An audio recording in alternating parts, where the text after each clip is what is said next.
Bonjour à tous. Est-ce que vous nous entendez bien? Très bien. Très bien. Voilà, donc avant de commencer, il faudra vous souvenir de bien couper votre micro pendant les interventions. Donc, toute l'équipe de l'IESD vous souhaite la bienvenue pour la première séance de notre séminaire New Space. Donc, nous avons avec nous le directeur de notre institut, M. Zajek, ainsi que le directeur adjoint, M. Dabila. Avant de commencer cette première séance qui sera consacrée donc, à la bataille des lanceurs, j'aimerais déjà vous annoncer le programme du mois de mars. Alors, donc, voilà, donc 4 séances. Donc, le séminaire New Space s'étalera sur tout le mois de mars et contiendra donc 4 séances. La prochaine séance sera le lundi 14 mars de 18h à 20h et sera consacrée à la coopération et la compétition sur la Lune. Le lundi 21 mars s'intéressera donc à l'union des objectifs commerciaux et de la recherche scientifique. Et le lundi 28 mars, nous aurons donc notre dernière séance qui sera consacrée à l'éthique et à la déontologie du New Space. Voilà. Donc, notre première séance aujourd'hui est intitulée donc, La bataille des lanceurs. Elle va donc nous permettre d'étudier avec nos intervenants les aspects stratégiques, politiques et économiques que revêtent à l'heure du New Space les lanceurs. L'actualité met tristement en lumière la pertinence de cette thématique. Donc, vous savez que la Russie a suspendu il y a 10 jours le lancement des fusées Soyouz depuis le centre spatial guyanais à Kourou. Et si cette suspension devait perdurer encore plusieurs mois, voire devenir définitive, elle clouerait au sol plusieurs satellites de l'Europe, de l'Agence spatiale européenne et de OneWeb qu'Arianespace avait prévu de lancer en 2022 et 2023. Donc la Russie met ainsi l'autonomie stratégique européenne à mal. Donc, nous avons aujourd'hui la chance d'accueillir 3 spécialistes ici du monde de l'industrie et de la recherche pour parler du sujet des lanceurs. Donc, notre premier intervenant donc, sera Stanislas Maximin, qui va nous parler de l'importance d'un système de lancement réactif dans une stratégie de défense complète. Il sera suivi par l'intervention de Paul Vorer, qui va nous parler des grandes tendances des petits lanceurs. Et enfin, Amaury Dufay abordera la thématique des lanceurs lourds, implications stratégiques d'une rupture capacitaire. Donc, nous laisserons chaque intervenant parler 20 minutes, donc 1 heure environ. Puis, ce sera le temps des questions. Vous pourrez poser vos questions en demandant la parole, mais aussi les poser sur le chat. Donc, nous allons commencer la séance. Donc, notre premier intervenant est Stanislas Maximin. Vous êtes le PDG de la startup Venture Orbital System que vous avez cofondée en 2019. Vous avez inauguré votre usine à Reims en 2021 où vous allez fabriquer votre micro-lanceur Zephyr. Et en février 2022, votre entreprise a été missionnée avec 6 autres entreprises du New Space pour structurer le New Space français. Vous avez la parole. Merci beaucoup, Lise. Je ne sais même plus comment me présenter maintenant que vous l'avez fait à ma place. Salut Non, je suis Stanislas. ravi. Bonjour Vincent. Je suis ravi de. Merci beaucoup de l'invitation. Je suis ravi d'être présent avec des gens aussi exceptionnels que Paul et Amaury, et sur un sujet aussi important et critique. Je ferai quelques parallèles, bien évidemment, avec l'actualité. Donc Stanislas Maximin, je suis en effet un des cofondateurs et le PDG de Venture Orbital Systems. On fabrique en effet des fusées, on est aujourd'hui une startup d'une 30aine de personnes, on double les équipes, et bien évidemment, ce sujet nous tient à cœur, le sujet de la stratégie de défense. Alors, je pose la base, je ne suis pas un expert, ça c'est quelque chose de très important. Une partie de ma présentation va reposer sur mes propres positions sur ce sujet, bien sûr. Personnellement, je n'ai pas d'expérience dans le secteur de la défense, encore moins dans le secteur de la défense spatiale, mais étant passionné du domaine, curieux, j'ai pu avoir la chance d'avoir des discussions très poussées avec des experts du commandement de l'espace, de l'armée de l'air, de l'ESA, du CNES et d'autres agences spécialisées. J'aime définitivement mon pays et donc je veux participer efficacement, ainsi que pousser l'amélioration de nos capacités de défense et de nos capacités de renseignement françaises et européennes dans un contexte géopolitique complexe et dynamique, bien sûr. Je profite de la situation pour revenir sur ce qui est en train de se passer. On ne peut pas ignorer le contexte de guerre sur notre territoire européen qui se déroule devant nos yeux depuis plus de 2 semaines. Alors, je ne suis pas non plus un expert sur ce sujet, je ne m'exprimerai pas dessus, mais il est important de remarquer, c'est critique aujourd'hui, pardon, de remarquer l'importance des capacités d'observation et d'écoute spatiale qu'on a pu voir au cours des derniers mois, aussi bien sur le suivi du déploiement logistique des armées russes le long de la frontière pour alimenter les services de renseignement occidentaux, avant le déploiement en Ukraine, donc avec les photographies de Planète, Maxar et bien d'autres, même Pléiade, qui circulaient sur les réseaux. C'est également important pour aider les forces armées ukrainiennes aujourd'hui à mener des opérations d'attaque, de contre-attaque contre des envahisseurs grâce à un flux de données massif partagé en quasi temps réel. Je note également la diffusion parfois à grande échelle de ces données qui alimentent les communautés amateurs de géo-intelligence et open source intelligence pour apporter de l'information qui est qualitative. Alors, quantitative, ça c'est sûr, qualitative c'est plus rare, mais ça existe. Au monde entier sur les réseaux sociaux, c'est un outil extrêmement important dans une guerre pour faire pencher l'opinion publique d'un côté ou de l'autre. Donc je me pose également la question de son impact dans la défense désormais civile de ce pays. Bon, et enfin, je reviendrai dessus, ce conflit est déjà un cas d'école sur les limites de la coopération mondiale sur le spatial et sur l'importance d'avoir un accès à l'espace fréquent et disponible. Alors, ma première partie, c'est déjà en quoi l'utilisation de l'espace, alors j'enfonce des portes ouvertes, mais en quoi l'utilisation de l'espace sert la stratégie de défense d'une puissance. Bon, déjà, revenons sur un petit historique. Paul, je ne sais pas si tu l'aborderas, tu es bien plus expert que ça, que moi, donc je te laisserai revenir si j'ai oublié ou dit des bêtises et je m'en excuse d'avance.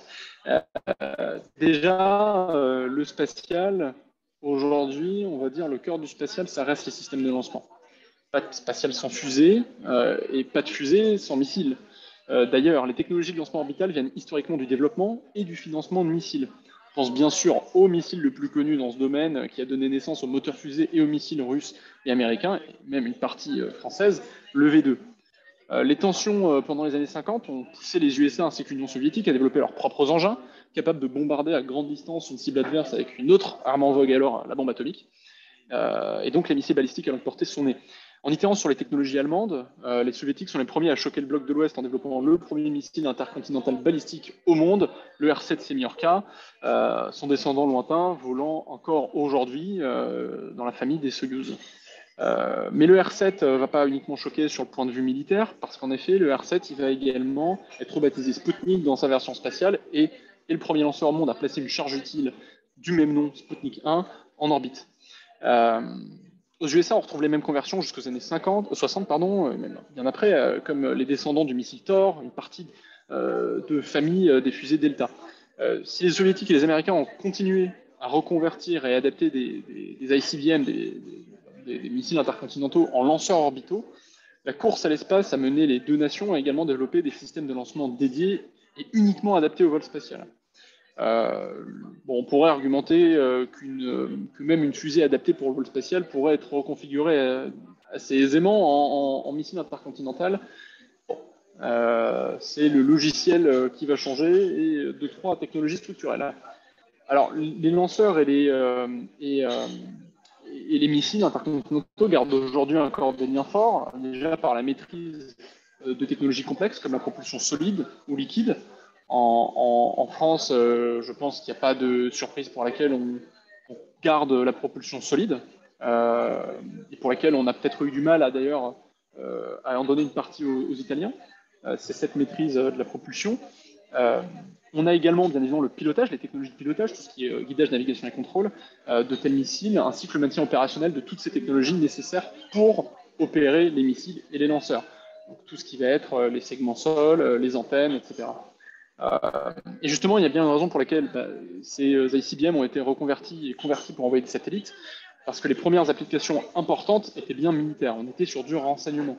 Ça va de l'observation terrestre pour prendre des photos du territoire adverse sans mettre en danger les pilotes qui pouvaient survoler les territoires soviétiques, ou en tout cas être autour des territoires du bloc soviétique, en passant par les satellites de navigation, GPS, qui à l'originaire est militaire, ou encore les systèmes de communication. Puis on a eu la météorologie spatiale également. Alors que ce soit pour se renseigner sur ce qui se passe sur Terre ou dans l'espace, les applications militaires, elles sont partout. Et d'ailleurs, les différents départements de défense internationaux sont souvent les clients majeurs des opérateurs privés, alors déjà historiques, mais également nouveaux. Aujourd'hui, on prend Planet Lab, enfin Planète maintenant, ils ont plus de 200 nanosatellites dans l'espace qui prennent des photos tous les jours de la Terre. Un de leurs clients majeurs, c'est la DoD.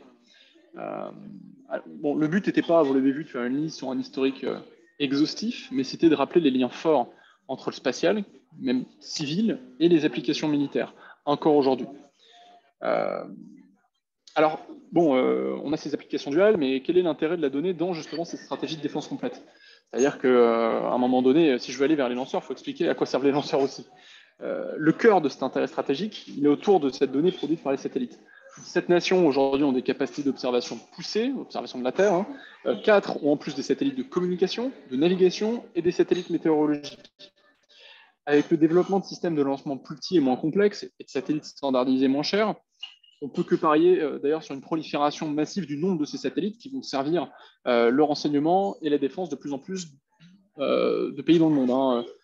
Là-dessus, on voit un début de course à qui va pouvoir avoir son propre lanceur, ses propres satellites, avec beaucoup moins de moyens. Et bien évidemment, ce n'est pas les mêmes performances, mais c'est imaginable de voir ça dans les années à venir. Il est aujourd'hui inimaginable pour les États-Unis ou la France d'entrer dans un conflit sans leurs yeux, ni leurs oreilles, ni les capacités de savoir où ils sont, où les forces armées se situent. Et donc la donnée spatiale, elle joue un rôle prépondérant dans le renseignement militaire depuis plusieurs dizaines d'années. Elle n'est pas seule, hein, bien sûr, elle complète des renseignements plus classiques sur le terrain ou en ligne par des agents ou des drones, mais sans elle, on perd des ressources extrêmement importantes. Et donc on se doit de conserver ces capacités opérationnelles qui sont données par ces satellites. Mais comment est-ce qu'on garde ces capacités comment est-ce qu'on les défend, ces actifs parce que l'environnement spatial, il se complexifie tous les jours. On a plus en plus de satellites, plus en plus de capacités de renseignement dans l'espace, pas de renseignement terrestre, hein, de renseignement de l'espace. On a une amélioration des capacités de déplacement dans l'espace. On a vu d'ailleurs le poids voilà, le poids de l'intérêt de ces satellites dans les prises de décision sur des terrains d'opération. Le plus récent étant l'Ukraine, c'est pas le seul, hein, mais dans cet environnement qui va changer, et face à deux nations, la Chine et la Russie, qui disposent de moyens de destruction de satellites, alors c'est pas les seuls, hein, mais de moyens de destruction de satellites depuis le sol et probablement depuis l'espace également, on peut se poser donc la question de la durabilité de nos actifs spatiaux et donc du talon d'Achille potentiel de nos renseignements militaires et donc directement de notre capacité d'intervention sur des théâtres d'opération pour nos forces armées. Il n'est pas rare de voir certains satellites russes, par exemple, ce ne sont pas les seuls, se rapprocher de nos satellites militaires français ou américains. Et je pense qu'avec l'arrivée des CubeSats de quelques kilogrammes équipés de systèmes de propulsion bon marché pour quelques millions d'euros, une nation va pouvoir créer une flottille d'armes kinétiques dans l'espace pour, au premier moment venu, au premier conflit qui éclate, venir détruire les actifs militaires majeurs d'une ou plusieurs nations. À minima se renseigner, puis voilà, dans le pire des cas, venir détruire nos satellites. Et même sans forcément avoir un conflit de haute intensité, les scénarios probables aujourd'hui sont aussi des conflits d'interdiction d'accès à l'espace, où un État prendra le contrôle sur le lancement et la protection de satellites, à la fois militaires et civils, pour en priver les autres. Un parallèle potentiel peut d'ailleurs être fait avec l'invasion de l'Ukraine par la Russie. Alors, ça reste à confirmer.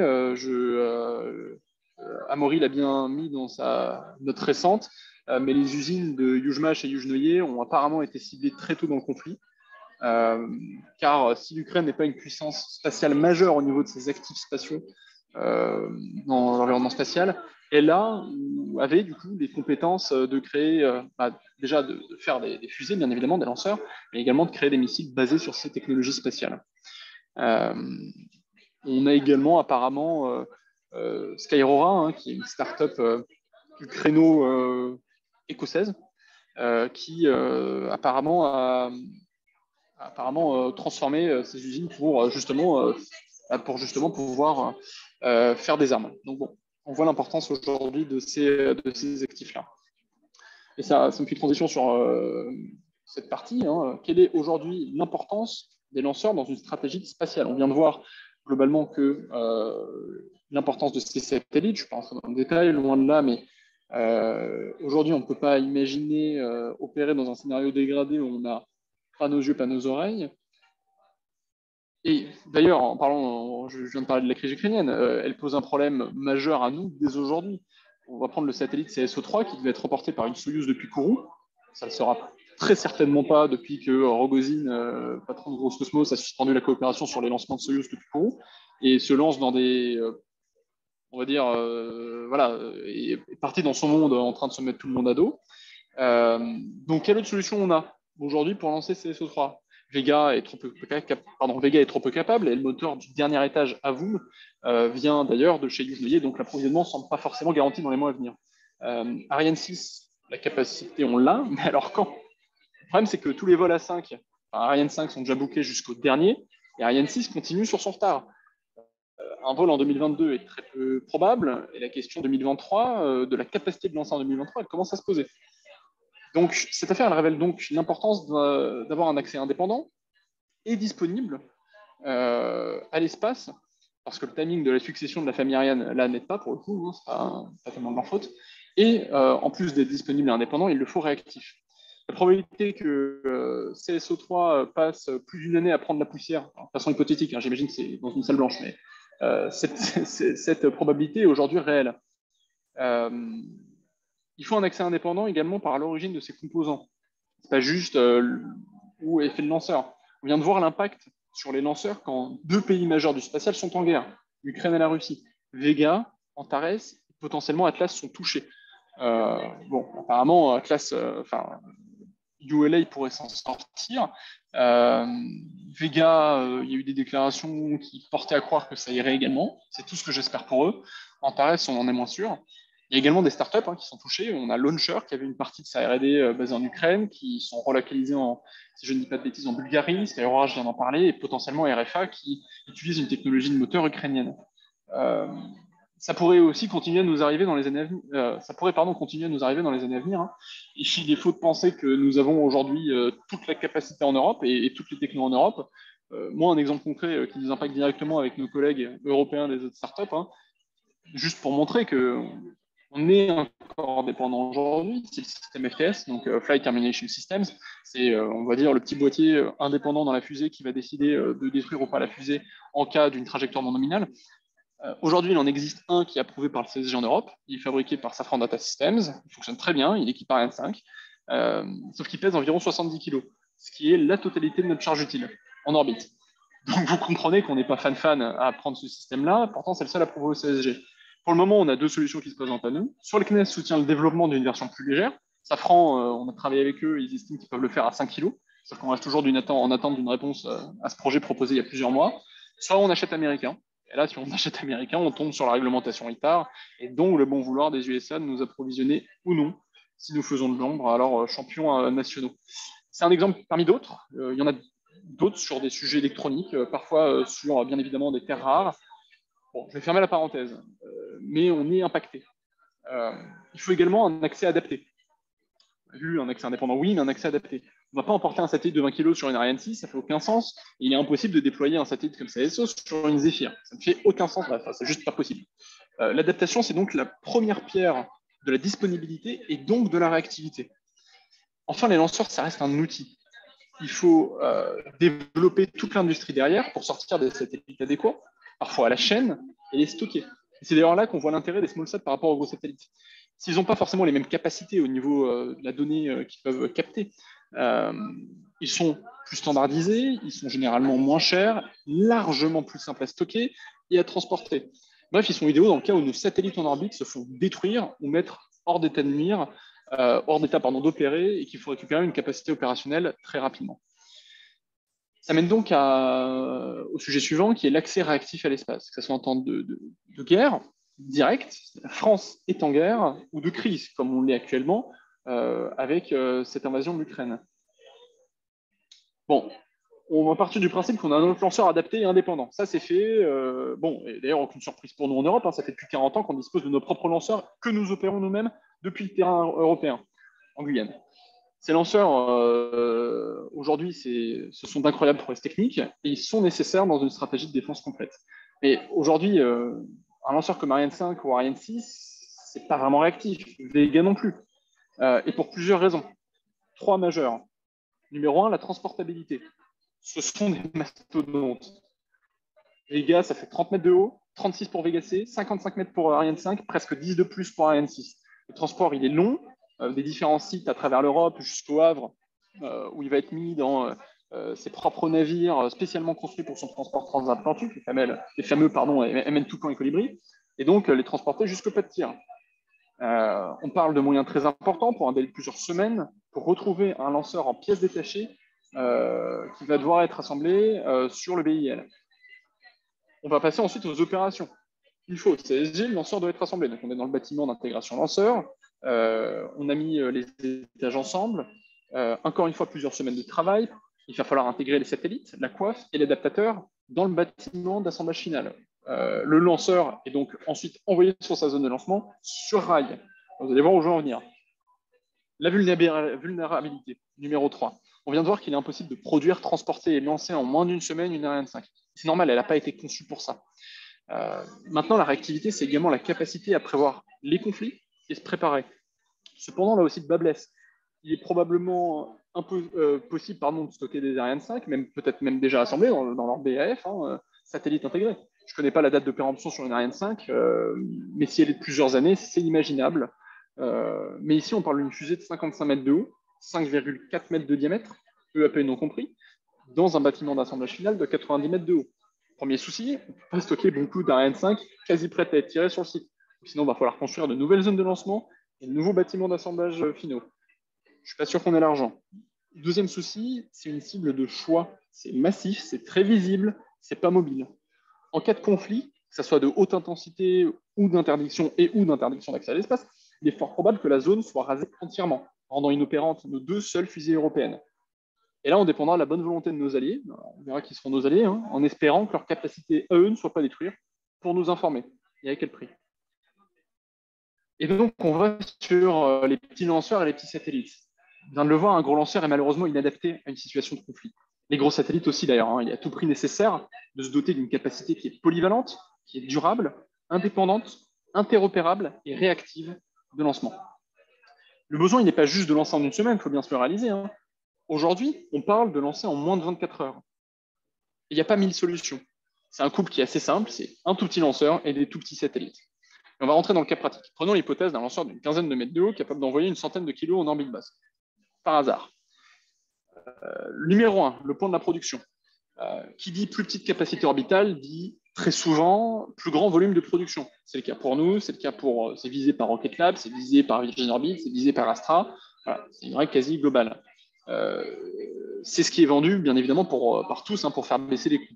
Donc, on gagne en flexibilité. On a de moins grosses usines par rapport à des endroits où on va produire des Falcon 9 ou des Ariane 5, et le stockage est plus simple.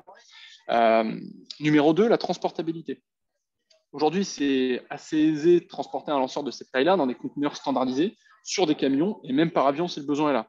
Exemple concret récent étant Astra, entreprise américaine qui vient d'acheminer sa fusée Rocket 3.0, on doit être à la 3A3 peut-être, via C-130 en Alaska, parce qu'ils sont pressés de tirer. Le stockage et la conservation reste un vrai sujet. Les ergols liquides, surtout cryogéniques, sont toujours plus complexes à opérer qu'un système à poudre comme notre M51. Mais bon, il est complexe de dire combien de temps un petit lanceur peut rester dans une zone de stockage sans devoir être inspecté. Bon, mettons ça de côté. Vu la cadence de production promise, la rapidité d'acheminement et les coûts réduits du système, ce problème peut être vite réglé. Donc, il est transportable et il se produit en masse.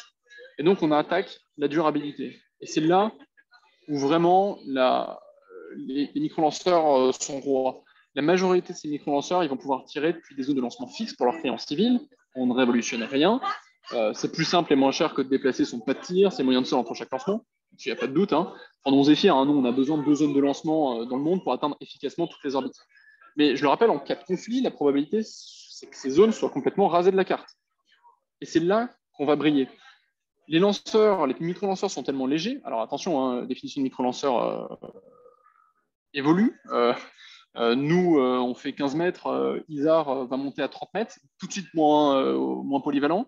Voilà, mais bon, les lanceurs sont tellement légers, ils poussent tellement peu au niveau du sol et nécessitent si peu d'infrastructures qu'il est possible d'imaginer des concepts d'opération en temps de guerre où avec quelques camions qui se déplacent de jour en jour, des fusées puissent être tirées depuis des champs, depuis la France métropolitaine, car en temps de guerre, le dégagement compte bien moins. On peut avoir une table de lancement mobile, des opérations simplifiées, un centre de contrôle soit à distance, soit mobile également qui suit la fusée, quelques personnes seulement pour opérer. Et donc, ça nécessite du développement spécialisé, bien évidemment, des adaptations, avoir du stockage, mais c'est possible. Et plus que possible, aujourd'hui, c'est nécessaire. Les Américains l'ont bien remarqué, les Chinois également. Je vais citer le colonel Casey Beard de la Space Force, qui dit que la mobilité spatiale et les logistiques spatiales sont des requis pour les futures opérations. Est-ce que c'est une aspiration? Peut-être dans le sens où ils ne l'ont pas, enfin, je le cite, hein, on ne l'a pas encore, euh, mais ça va un peu plus loin que l'aspiration. C'est ce que nous devons, c'est ce vers quoi nous devons nous tourner. Et ça fait plus de plusieurs années que la Chine et le département de la défense des États-Unis financent des développements de microlanceurs. Je vais donner quelques exemples, hein, Rocket Lab, Astra, Virgin Orbit, ABL, bien d'autres. En Chine, les microlanceurs pullulent également avec des concepts d'opérations plus simplifiés les uns que les autres. Ils peuvent déjà tirer depuis des camions, depuis une montagne. Et ils ont mis en place toute la chaîne de valeur du satellite derrière également. Et nous, on n'a rien de tout ça en Europe. Les développements de microlanceurs, aujourd'hui, se font sur fonds privés, civils, très, très majoritairement. Les lanceurs ne sont pas une priorité pour le moment, que ce soit au niveau du soutien du développement ou du soutien contractuel. Je ne vais pas rentrer sur le sujet de l'indépendance capitalistique, mais bon, il faut bien réaliser qu'il n'est pas imaginable pour une entreprise comme la nôtre de lever l'argent nécessaire en Europe. Et aujourd'hui, nous pouvons envoyer nos nano et microsatellites sur des Soyouz russes, des Vega italo-ukrainiennes ou des Ariane 6 surdimensionnées. Sauf que la réalité du terrain, que nous rappelle la Russie depuis plusieurs jours, c'est que si demain la France entre en guerre face à la Russie ou la Chine ou l'Inde ou les USA pour quelconque raison, on n'a ni nos yeux ni nos oreilles et on ne sait pas où on est. Ce n'est pas la faute d'avoir des gens brillants au sein de la DGA, au sein du commandement de l'espace, qui savent très bien tout cela. Il faut leur donner le moyen de leurs ambitions, non pas car c'est un plus, mais parce que c'est ce que nous devons poursuivre si nous voulons rester une puissance importante dans l'espace et sur Terre. Je vous remercie pour votre attention, j'espère que ça a pu vous intéresser. Et je prends vos questions juste après les exposés de mes collègues, si vous en avez. Merci beaucoup Stanislas Maximin pour votre exposé très riche, son plaidoyer pour les micro-lanceurs. Nous allons donc passer la parole à Paul Vohra maintenant, donc, qui va nous parler des grandes tendances des petits lanceurs. Donc, Paul Vohra, vous êtes chargé de recherche à la Fondation pour la recherche stratégique et spécialiste des sujets de sécurité, d'innovation et de haute technologie spatiale. Donc, je me permets de citer quelques-uns de vos articles. Vous avez publié donc en 2021 La nouvelle dynamique des programmes habités américains, qui est disponible sur le site de la FRS. Et voilà, et donc vous intervenez régulièrement, notamment dans des podcasts disponibles donc, sur le site de la FRS ou sur France Culture. Vous avez la parole. Merci beaucoup, j'espère que tout le monde m'entend bien. Merci pour l'exposé, Stanislas. C'était une vision tout à fait intéressante, je pense, et ça rappelle bien quels sont les enjeux d'aujourd'hui. Moi, je vais essayer de défocaliser un tout petit peu le sujet pour rappeler des développements qui ont eu lieu ces dernières années et essayer de vous expliquer un petit peu quelle est disons, la logique derrière le développement de ces petits lanceurs. Excusez-moi, que ce soit au niveau des acteurs publics ou au niveau des acteurs privés, et vous parler un petit peu des évolutions et des questions qui se posent aussi, parce qu'il y a quand même certaines questions auxquelles aujourd'hui on ne trouve pas réponse en tant qu'analyste, et on pourra évidemment en débattre après. Alors d'abord, je vais faire un rapide rappel sur ce qu'est le New Space ou ce que sont les grandes tendances, disons, du spatial contemporain qu'on observe aujourd'hui. Le New Space, globalement, c'est des investissements privés et l'émergence de très nombreuses startups dans le domaine spatial. Ça, on voit ça émerger depuis à peu près le début des années 2000. On voit effectivement, comme l'a rappelé Stanislas, une miniaturisation de plus en plus importante des satellites, avec des développements de satellites de moins de 500 kg, voire beaucoup moins, 250, 100 kg, etc., voire des nanosatellites, comme vous voyez sur cette image en bas à gauche, de moins de 10 kg, avec un format un peu standardisé qui s'appelle le CubeSat, et qui est devenu très populaire auprès des startups du spatial ces dernières années. On a également une massification des satellites, c'est-à-dire le développement de constellations de très nombreux satellites, plus de 1000, voire plus de 10 000 satellites parfois, qui doivent fonctionner théoriquement en groupe, et qui sont censés remplir la même mission avec de nombreux capteurs, de nombreux moyens de communication, etc. On a aussi une numérisation qu'on observe de plus en plus dans le domaine spatial, c'est-à-dire un lien de plus en plus fort finalement entre les applications satellitaires et le monde de l'information qui arrive à dériver depuis les données spatiales, des informations utilisables au quotidien par certains groupes d'acteurs, que ce soit dans le domaine de l'énergie, du transport, de l'aménagement du territoire, etc. Et enfin, on observe, alors pas enfin, parce qu'on observe aussi une transparence de plus en plus grande. Ça, c'est un développement qui est peut-être un peu plus militaire, on va dire, avec des données d'origine spatiale qui sont de plus en plus accessibles aujourd'hui, qui étaient autrefois classifiées. Et ça à la fois, on a des données spatiales dans le domaine de l'observation de la Terre, par exemple, qui sont de plus en plus disponibles, avec des résolutions de plus en plus importantes, mais on a ça également dans le domaine de la surveillance de l'espace, avec des startups qui émergent comme Leo Labs, etc. Et les informations qu'elles arrivent à dériver de leurs observations, autrefois, auraient été considérées comme des opérations, enfin des données extrêmement classifiées, parce que faisant partie du domaine du renseignement. Et aujourd'hui, elles sont disponibles commercialement, donc on voit vraiment une ouverture importante de toutes ces données spatiales. On constate également une baisse du prix d'accès à l'espace. Alors, quel est l'ordre de grandeur de cette baisse du prix d'accès? Elle varie selon les analystes. La plupart se mettent d'accord pour dire que le prix d'accès à l'espace est au moins 2 fois moins cher qu'il y a une vingtaine d'années, mais bon, encore une fois, selon les modalités de calcul, ça peut varier d'un analyste à l'autre. On constate cependant une tendance générale à la baisse du prix d'accès à l'espace. Et enfin, on a, comme l'évoquait rapidement Stanislas, une arsenalisation de l'espace qui se développe avec le développement de capacités de défense active dans l'espace, voire de capacités d'attaque. C'est un peu un euphémisme de dire défense active. On parle de capacités de brouillage, de capacités cyber, de capacités cinétiques, etc., etc. Soit depuis la Terre vers l'espace, soit depuis l'espace vers l'espace. Voilà, ça c'était le contexte général. Alors ensuite, qu'est-ce qu'un petit lanceur? Si on parle du sujet des petits lanceurs de façon un petit peu particulière, les définitions varient. On fixe un peu le critère où on souhaite. Moi, j'ai plutôt tendance à considérer qu'un petit lanceur, généralement, lance moins d'une tonne en orbite héliocentrique, mais en réalité, on a peu de caractéristiques claires. La NASA considère par exemple qu'un petit lanceur, c'est moins de 2 tonnes. Certains analystes comme Eric Cloud, New Space, considèrent que c'est moins de 1,5 tonne, voilà, parce que sinon, ça exclut énormément de développement intéressant et de petites startups. Donc voilà. Aujourd'hui, on compte à peu près 189 projets de petits lanceurs dans le monde qui sont à divers stades de développement, venture orbital en faisant partie évidemment. Certains ont été annulés ou sont restés à l'état de concept, ça fait à peu près un tiers de ces lanceurs.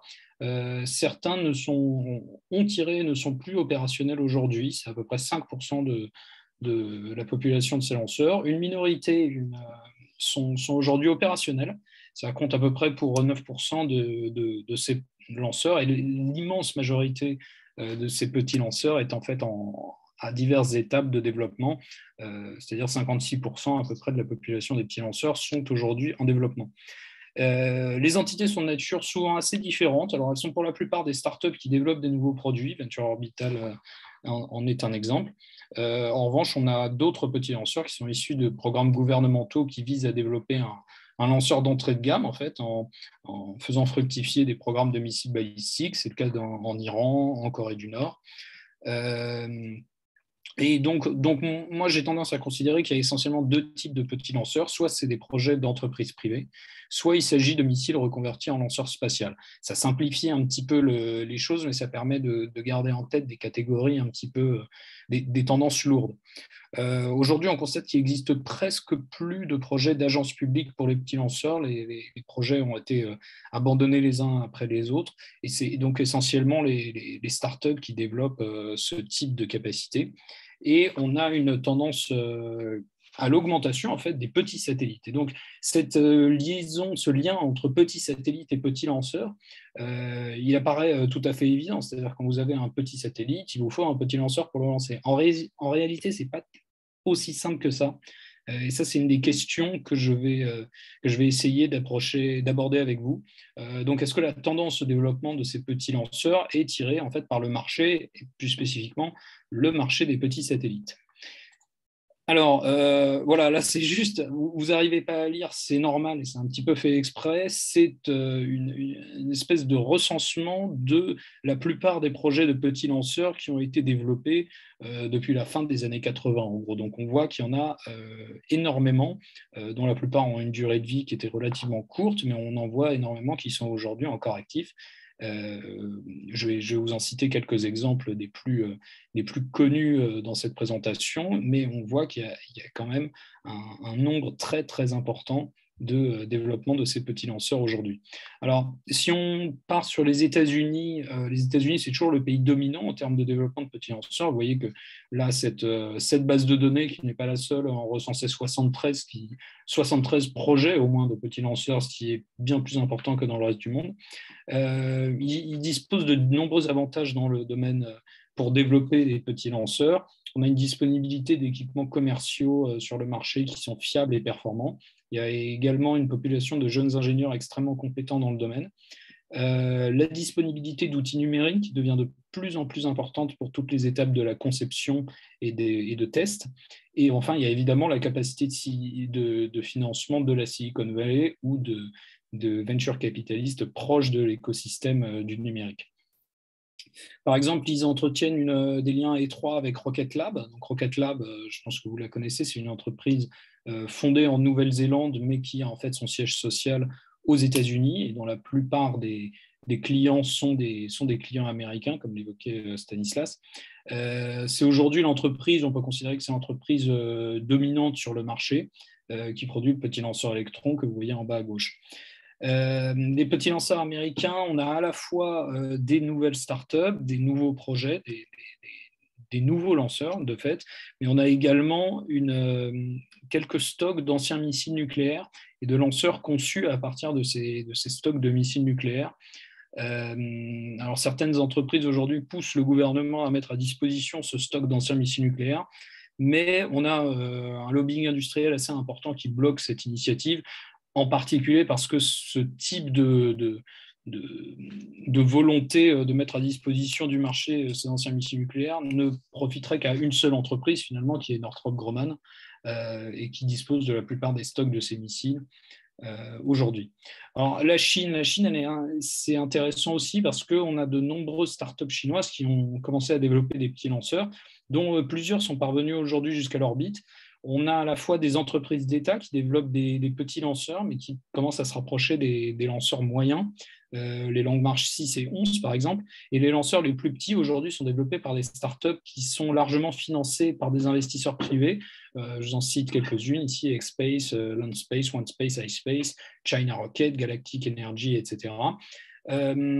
Donc, on a tendance à considérer que ces startups chinoises, elles peuvent être caractérisées de New Space avec des caractéristiques chinoises. Vous savez, comme le capitalisme avec des caractéristiques chinoises, c'est un petit peu particulier. Leur business model, évidemment, il est dépendant du marché commercial. Excusez-moi, il y a un S en trop ici sur cette slide.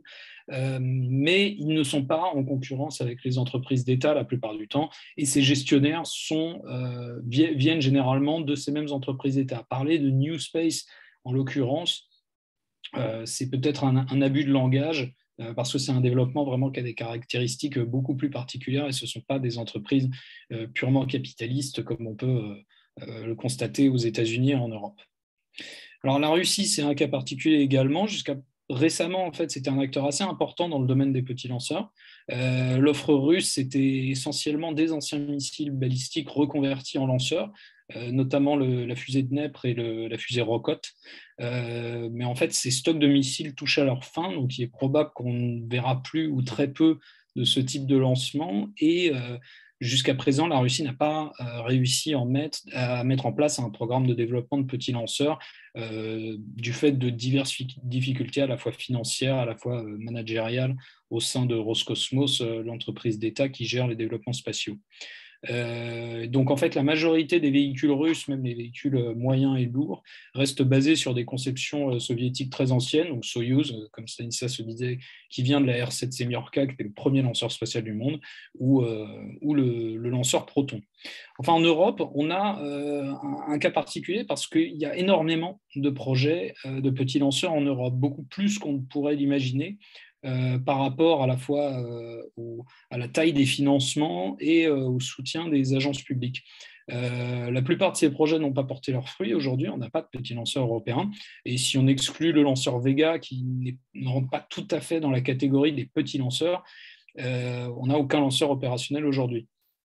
Alors, en fait, le Royaume-Uni, pendant longtemps, est resté leader sur le domaine du financement et du développement des petits lanceurs, mais on a un dynamisme en cours en France, donc avec un représentant éminent de cette dynamique actuelle française, et également en Allemagne, qui pourrait modifier la situation. On a un soutien relativement modéré des agences publiques, avec l'ESA, la Commission européenne, qui encourage le développement par divers instruments de financement, mais qui reste relativement limité. Bien qu'on ait un vrai dynamisme industriel aujourd'hui, la question, c'est la cohérence de la politique de développement des lanceurs au regard du marché accessible, qu'on regardera un petit peu après.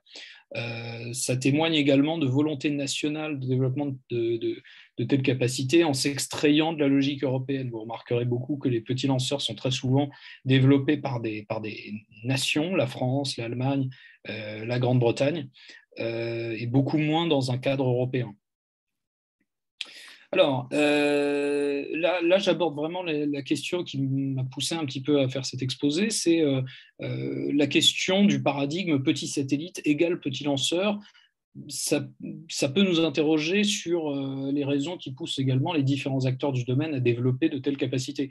La plupart des petits satellites, soit ils ont été lancés par grappe, soit pour la plupart, ils ont été lancés par des lanceurs moyens, soit depuis l'ISS également. Et les petits lanceurs, finalement, ils ont joué un rôle extrêmement marginal dans le déploiement de ces satellites. On a même un cas un peu extrême avec le projet Starlink, qui doit utiliser à terme le lanceur super lourd Starship, qui est en cours de développement par SpaceX. Et donc, on a une constellation de petits satellites. Un Starlink, ça doit être de l'ordre de 250 kilos, je crois. Il y a des gens qui sont plus spécialistes que moi sur la question, mais qui sont lancés en très très grand nombre par un lanceur puissant. Donc on voit vraiment l'intérêt des constellations dans ce cadre-là, et d'une certaine manière, l'intérêt des petits lanceurs par rapport à cette dynamique apparaît moindre. Vous voyez par exemple qu'en 2020 et en 2021, très clairement, le Falcon 9 a été le principal moyen de mettre en orbite ces petits satellites. Et que d'ailleurs le lanceur Electron restait relativement marginal, parce que Electron, c'est vraiment un petit lanceur pour le coup. Alors, on peut expliquer ça par plusieurs facteurs. D'abord, le fait que le prix au kilogramme lancé par un petit lanceur est en fait plus cher que pour un lanceur lourd. On a vraiment une question d'économie d'échelle qui commence à se poser, notamment quand on lance des constellations, et notamment l'arrivée de capacités de ride share, c'est-à-dire où on met plusieurs satellites lancés ensemble sur un lanceur moyen ou lourd, en particulier sur Falcon 9, a permis de mettre en place des capacités de lancement qui commencent à être véritablement intéressantes d'un point de vue commercial pour ces petits satellites. On a également le fait que les constellations, naturellement, elles ont besoin de centaines, voire de milliers de lancements de satellites en même temps, et l'usage de lanceurs moyens ou lourds, à ce moment-là, apparaît plus avantageuse. Le profil des clients également, c'est-à-dire c'est souvent des universités, souvent des startups qui débutent, déployant des petits satellites uniques ou en petites constellations. On peut imaginer que des petits lanceurs puissent lancer des petites constellations. Ces clients n'ont généralement pas les moyens de payer le surcoût engendré par un lancement sur un petit lanceur, et ils doivent se contenter d'une moindre précision. C'est-à-dire quand même en rideshare, on est injecté un petit peu sur l'orbite qu'a choisi soit le client principal, soit la constellation principale qui est lancée. Donc on n'est pas forcément extrêmement précis sur l'orbite qu'on a choisie, mais certains s'en accommodent et certaines applications n'ont pas besoin de la précision offerte par les petits lanceurs. Alors ça, c'est un petit peu de la prospective, mais le développement potentiel à un horizon assez proche de capacité de remorqueurs spatiaux ou de propulsion, comme l'évoquait Stanislas, pour petits satellites, qui leur permettrait aussi d'atteindre l'orbite souhaitée, notamment la propulsion ionique qui se développe énormément, pourrait pallier la mise en orbite peu précise par un lanceur moyen ou lourd. On voit donc que les petits lanceurs, il semble qu'ils doivent spécialiser leur offre sur un marché qui est extrêmement réduit aujourd'hui. Vous avez à droite la proportion de satellites qui a été lancée par des petits lanceurs au cours des dernières années. C'est la courbe violette qui est donc la plus faible finalement face à la courbe bleu clair qui montre les lanceurs moyens. Alors, essentiellement, là, c'est du Starlink avec Falcon 9 sur SpaceX nécessairement. Ça biaise un petit peu toutes les statistiques, mais la tendance est tout de même là, on peut l'observer. On constate qu'il existe à l'heure actuelle une surcapacité évidente si tous les projets de lanceurs, de petits lanceurs, arrivaient à maturité et à lancer véritablement, enfin si tous ces petits lanceurs devenaient opérationnels, excusez-moi, on serait dans une situation de surcapacité très importante. Donc, qu'est-ce qui peut pousser ces différents acteurs finalement à développer ou à encourager en tout cas le développement de ces petits lanceurs aujourd'hui? Alors, il y a plusieurs motivations. J'ai tenté d'en détailler quelques-unes et elles sont évidemment soumises elles sont soumises à questions ou à critiques, etc. Je ne prétends pas avoir la science infuse là-dessus. On peut constater que les acteurs publics civils, donc, ils ont plusieurs types de motivations, soit des motivations qui sont nationales. Pour les pays non spatiaux aujourd'hui, qui ne sont pas des puissances spatiales, c'est la possibilité d'accéder à moindre coût à une technologie spatiale autonome. C'est le cas de la Nouvelle-Zélande, c'est le cas d'autres pays. On a aussi la vocation à un apprentissage technologique, c'est-à-dire développer un petit lanceur, en fait, c'est a priori plus facile que de développer un lanceur lourd, et ça peut être la première étape pour le développement de lanceurs plus lourds dans une dynamique de rattrapage technologique, d'une certaine manière. Une autonomie relativement limitée, il y a peut-être cette recherche d'autonomie limitée, ça peut être le cas au Royaume-Uni, on peut analyser la situation comme ça. Une valorisation des acquis également, ce qui est le cas au Royaume-Uni, parce que le Royaume-Uni a développé énormément de technologies qui leur permettraient théoriquement d'avoir un petit lanceur, mais ils n'en ont pas aujourd'hui. Une politique nationale, donc c'est ce que je disais, là on s'approche plutôt du principe du prestige, de la fierté nationale, voire de l'autonomie nationale dans le domaine spatial. C'est le cas pour les développements en Allemagne, au Royaume-Uni ou en France. Et il y a évidemment l'aspect moins quantitatif du prestige donné par ces startups spatiales et par ces développements spatiaux qui sont véritablement un symbole de développement technologique et de dynamisme industriel très important. On a par exemple le discours d'Emmanuel Macron, assez récent, du président Macron, sur les petits lanceurs réutilisables. Alors, est-ce qu'un petit lanceur réutilisable, ça a du sens? On peut peut-être demander à Stanislas ce qu'il en pense, mais en tout cas, le fait de développer un petit lanceur réutilisable, ça apporte du prestige à un État. Et puis ensuite, il y a carrément des motivations locales ici qui sont réduites à une région ou à des zones géographiques très particulières. Par exemple, l'exploitation de singularités géographiques. Il y a une volonté du Portugal d'exploiter sa base militaire aux Açores, qui n'est pas extrêmement utilisée aujourd'hui, et donc la proposition d'en faire un spaceport, ça explique beaucoup de développement des ports spatiaux qu'on a vu arriver ces dernières années, par exemple pour l'amélioration de l'attractivité de régions isolées, notamment au Nouveau-Mexique. Vous avez la photo ici de Spaceport America qui a été développé dans l'État du Nouveau-Mexique aux États-Unis, particulièrement pour servir l'entreprise Virgin Galactic. Ensuite, on a les motivations effectivement des acteurs publics militaires. Alors, soit la reconversion de stocks de missiles, effectivement, là, on en a déjà parlé. Ça permet d'utiliser des stocks pour en faire quelque chose d'utile. On a aussi la volonté de développer des capacités spatiales, un petit peu d'entrée de gamme, à partir de développement balistique, c'est-à-dire que du missile, on passe au lanceur spatial. C'est le cas pour l'Iran, la Corée du Nord, Israël, par exemple, qui a fait également ça, ou, comme l'évoquait Stanislas, disposer d'une capacité de remplacement rapide des satellites, réactive, etc. C'est l'Operationally Responsive Space des Américains, et c'est des capacités que certaines autres puissances spatiales essaient de développer vraisemblablement. On peut penser à la Chine. Alors, la question du développement caché d'une capacité balistique à partir de développements spatiaux. Vous voyez, non pas du missile au lanceur spatial, mais du petit lanceur spatial vers le missile. A priori, aujourd'hui, on n'en voit pas d'exemple. Ça ne veut pas dire que ça ne peut pas exister, puisque les technologies sont quand même assez similaires, on va en reparler rapidement après. Mais effectivement, le type de technologie, de guidage, de propulsion, etc., pourrait devenir intéressant pour un acteur qui souhaiterait développer des capacités balistiques sous couvert de développement d'un programme spatial. Donc, ça, il faut le garder en tête. Et puis enfin, j'en viens aux motivations des startups développant des petits lanceurs. Alors ça, c'est vu de quelqu'un qui ne fait pas partie du domaine. Donc, encore une fois, c'est soumis à critique et on pourra en discuter avec Stanislas un petit peu après. Moi, je vois plusieurs motivations à développer ce type de capacité.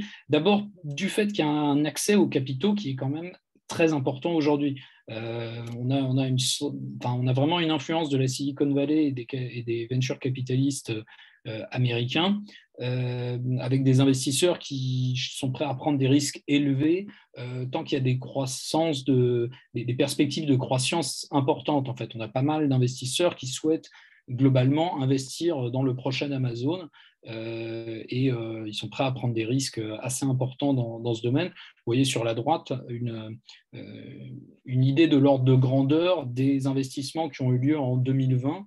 Alors, c'est assez difficile à savoir si c'est réellement en 2020 ou si c'est depuis une certaine date jusqu'en 2020, mais il semblerait quand même que 7,6 milliards de dollars, ce soit l'ordre de grandeur des investissements privés dans le spatial en 2020. Et on a en 2021 encore plus d'investissements spatial, quasiment le double, avec selon les chiffres 14 milliards ou 17 milliards, ça dépend des manières de compter. C'est quand même très important parce qu'il faut bien se rendre compte qu'on parle d'investissements qui sont plus importants que le budget de l'Agence spatiale européenne aujourd'hui, voire du budget de l'Agence spatiale européenne, plus du CNES mis bout à bout. Voilà, donc je vais essayer de ne pas être trop long, je suis désolé si j'ai pris un petit peu trop de temps. Parmi les motivations, on a également la capacité de développement technologique qui peut préparer des ambitions plus grandes.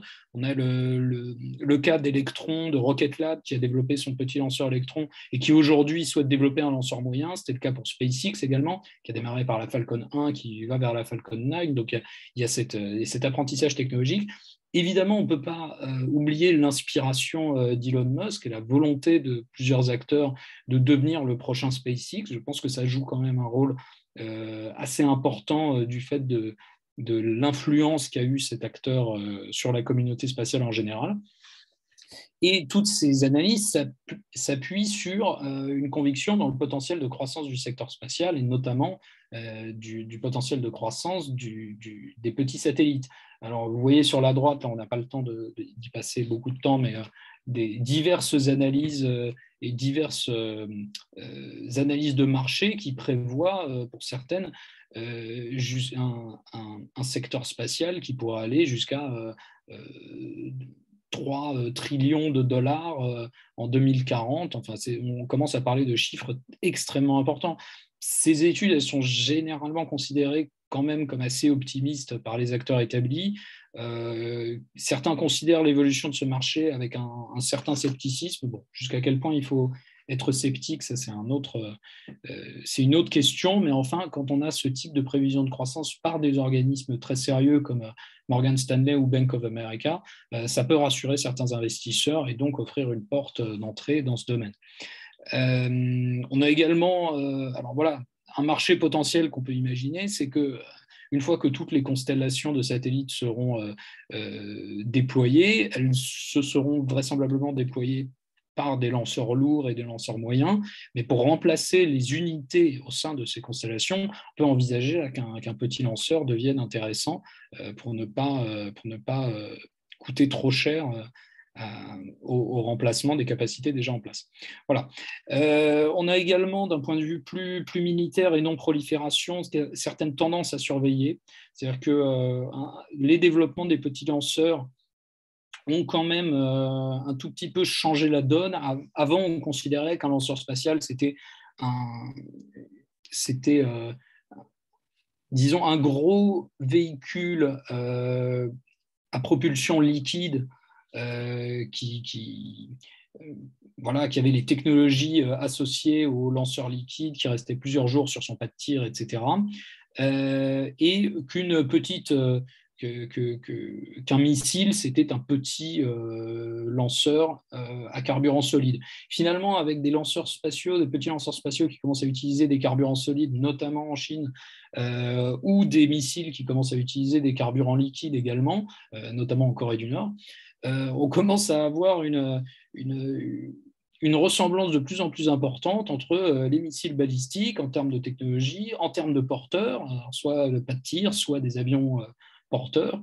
Et donc finalement, on a une sorte de rapport signal sur bruit dans le domaine de la non-prolifération qui commence à devenir un petit peu compliqué.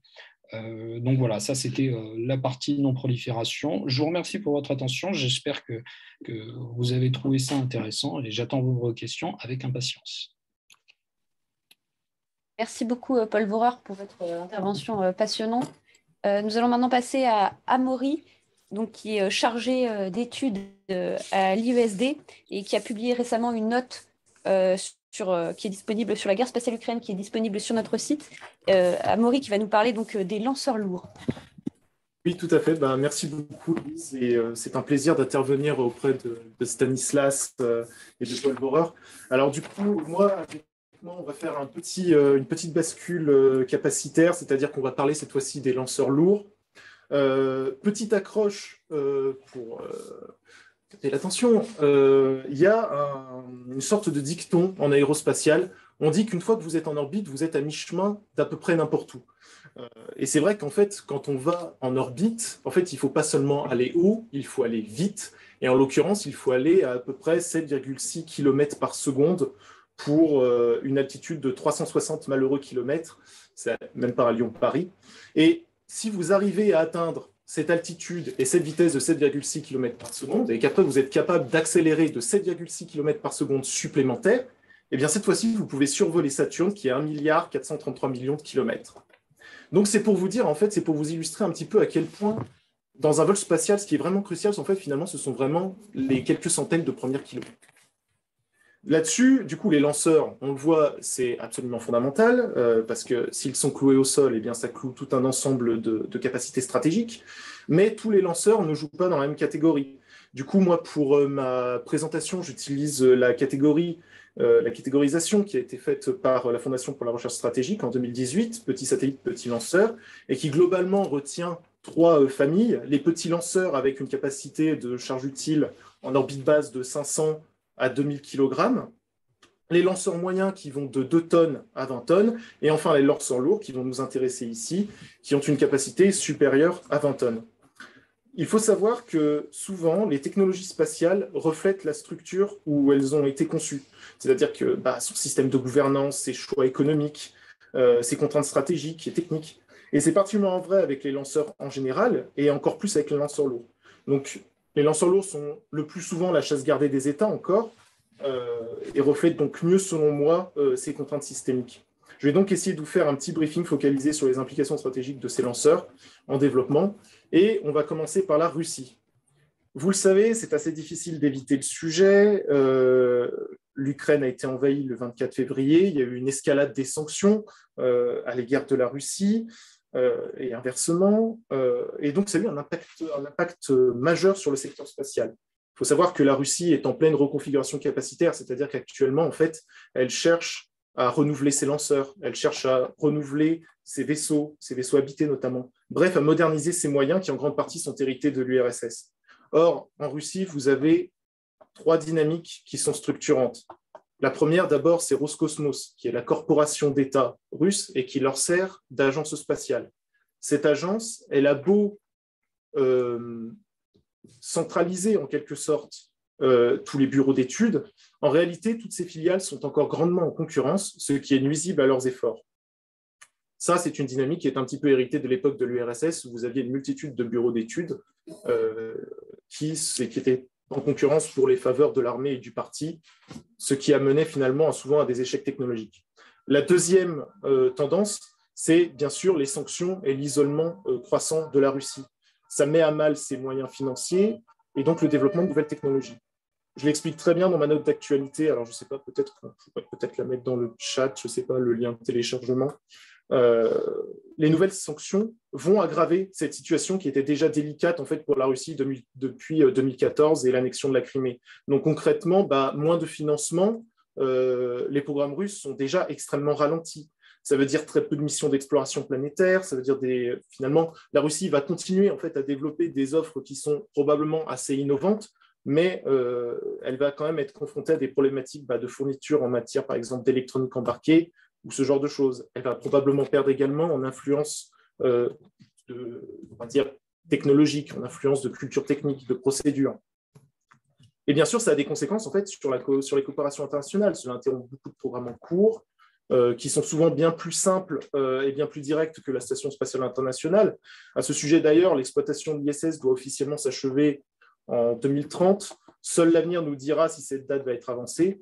Pour des raisons techniques, moi j'ai tendance à penser qu'une fin immédiate est totalement exclue. Ce qui est certain en tout cas, c'est que le temps des grandes coopérations russo-occidentales est probablement révolu. Donc, globalement, la Russie va de fait être obligée de prioriser les lancements militaires qui requièrent des orbites difficiles à atteindre, notamment des orbites polaires, et donc des lanceurs très performants. Or, le développement des lanceurs lourds russes va tout simplement pâtir des dynamiques que je vous ai citées. Il y a 2 lanceurs à retenir. D'abord, c'est le lanceur Angara A5, qui doit remplacer en fait, la fusée Proton, héritée des années 50 de l'URSS. C'était aussi un missile balistique. On retrouve cette perméabilité finalement entre les vecteurs nucléaires et les vecteurs tout simplement les lanceurs. Alors, l'origine du projet Angara, c'est un archétype, on va dire, des projets russes des 20 dernières années. C'est un projet qui remonte à 1992. Originellement, son premier vol devait avoir lieu en 2005, sauf qu'avec le chaos de l'ère post-soviétique, il y a eu énormément de retard, beaucoup de scandales de corruption, si bien qu'en fait, Angara n'a fait son premier vol qu'en juillet 2014. Et son premier vol suborbital. Le premier vol orbital, lui, du coup, en tout cas pour Angara 5, n'est intervenu qu'en décembre 2014 et du coup un second en fin 2020.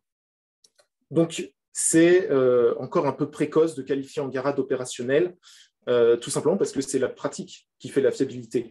Or, et c'est d'ailleurs c'est pour ça que Soyouz et Proton, relativement, sont réputés fiables. C'est parce qu'ils sont lancés depuis 60 ans. Or, lorsque vous renouvelez toute votre famille de lanceurs, cette fiabilité n'est plus assurée. Et encore plus quand vous êtes un pays qui n'a pas de capacité financière, vous ne pouvez pas les lancer souvent. Donc, est-ce que la Russie parviendra à retenir, à sauver sa réputation de fiabilité? Ce n'est pas sûr. L'autre lanceur à retenir, c'est la fusée Yenisei. Là, on entre sur vraiment, je le qualifierais de super lourd, puisque suivant les modèles, on arriverait à des capacités de 70 tonnes à un peu plus de 140 tonnes. C'est la fusée des ambitions lunaires russes, avec du coup, en fait, ça doit redonner à la Russie en fait, des capacités de lancement super lourdes, voilà, pour s'aligner avec les ambitions lunaires chinoises et américaines. Je vous l'ai dit, 70 tonnes de capacité en orbite basse, variante à 140 tonnes, mais l'aboutissement de Yenisei est à ce jour extrêmement compromis, extrêmement improbable. Fin 2020, le financement de la fusée était plus qu'incertain, d'autant qu'il a été finalement décidé que les étages centraux utiliseraient du méthane et non plus du kérosène. C'est une propulsion que les Russes, pour l'instant, ne maîtrisent pas. Très récemment, ce choix a encore été rediscuté avec une contre-proposition de redesign. Yenisei, clairement, change de design quasiment tous les 2 à 3 mois actuellement. Et enfin, voilà, tout simplement, le programme civil russe aujourd'hui manque d'une direction claire. Le récent partenariat qui a été signé avec la Chine pour l'exploration lunaire est intéressant, mais compte tenu de la situation de la Russie, il n'est pas certain qu'elle trouve une place satisfaisante aux côtés finalement d'un géant chinois. D'ailleurs, les Russes semblent plutôt miser sur une station spatiale nationale plutôt que des ambitions lunaires, qui fait que finalement, est-ce que cette fusée est vraiment nécessaire? Peut-être pas. On verra à l'avenir. Le spatial russe est donc dans une période de très grande incertitude, alors même que du côté américain, les choses, par contre, sont maintenant assez bien définies. Les USA, vous le savez, sont engagés dans le programme Artemis, qui doit renvoyer des êtres humains sur la Lune avant 2030, et ça requiert des lanceurs de très forte capacité. Le programme Artemis a été maintenu par l'administration Biden, alors même qu'il a été lancé par l'administration Trump. Ça, c'est quelque chose d'assez exceptionnel, puisque, de ma connaissance, depuis la guerre froide, c'est très rare qu'un programme spatial ait survécu à plusieurs administrations. Ce maintien peut être analysé de plusieurs manières, probablement comme une réponse finalement à l'affirmation croissante des ambitions chinoises en matière d'exploration lunaire, mais surtout, si on étudie le lanceur, en principe attribué à ce programme, qui est le Space Launch System que vous voyez à l'écran, on se rend compte en fait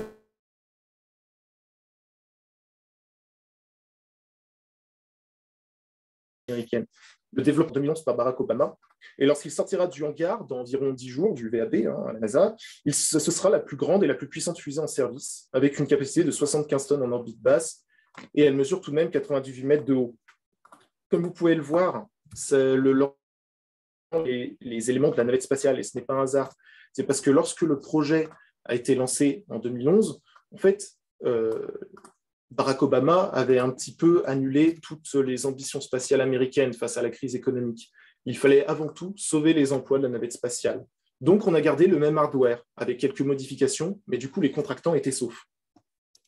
Sauf que du coup, vous voyez que ce lanceur, en fait, sont les premiers, pour vous donner une anecdote, les premiers visuels de ce lanceur, je les contemplais dans Ciel et Espace quand j'étais en 6e. Ça fait 18 ans maintenant que ce lanceur est en développement. C'est un développement qui a été très long, qui a été ralenti par la crise de 2008, qui a été ralenti par les alternances politiques. Et du coup, comme c'est le Congrès qui signe, et bien du coup, le programme, peu importe les retards, doit être financé. Ce qui fait que le prix explose. Le coût de développement de la fusée de la capsule Orion est estimé à 43 milliards de dollars. C'est-à-dire, si vous ajustez à l'inflation, ça fait la moitié de ce qu'a coûté le programme Apollo. Et c'est une fusée qui n'a encore jamais volé. Et pire, le coût unitaire de la fusée plus les coûts de lancement, au total, vous arrivez à une facture qui est de 4,3 milliards de dollars par lancement. Autrement dit, à budget constant, chaque décollage prend près 20% du budget de la NASA. Autant dire que c'est une fusée qu'on ne verra pas voler souvent. Et ça peut poser du coup des questions de fiabilité. Parce que finalement, il y a un problème de fond ici. Le Congrès, voyant la NASA comme une source d'emploi, donc de vote, et comme une variable d'ajustement budgétaire, eh bien, l'agence mise désormais sur le secteur privé, le New Space.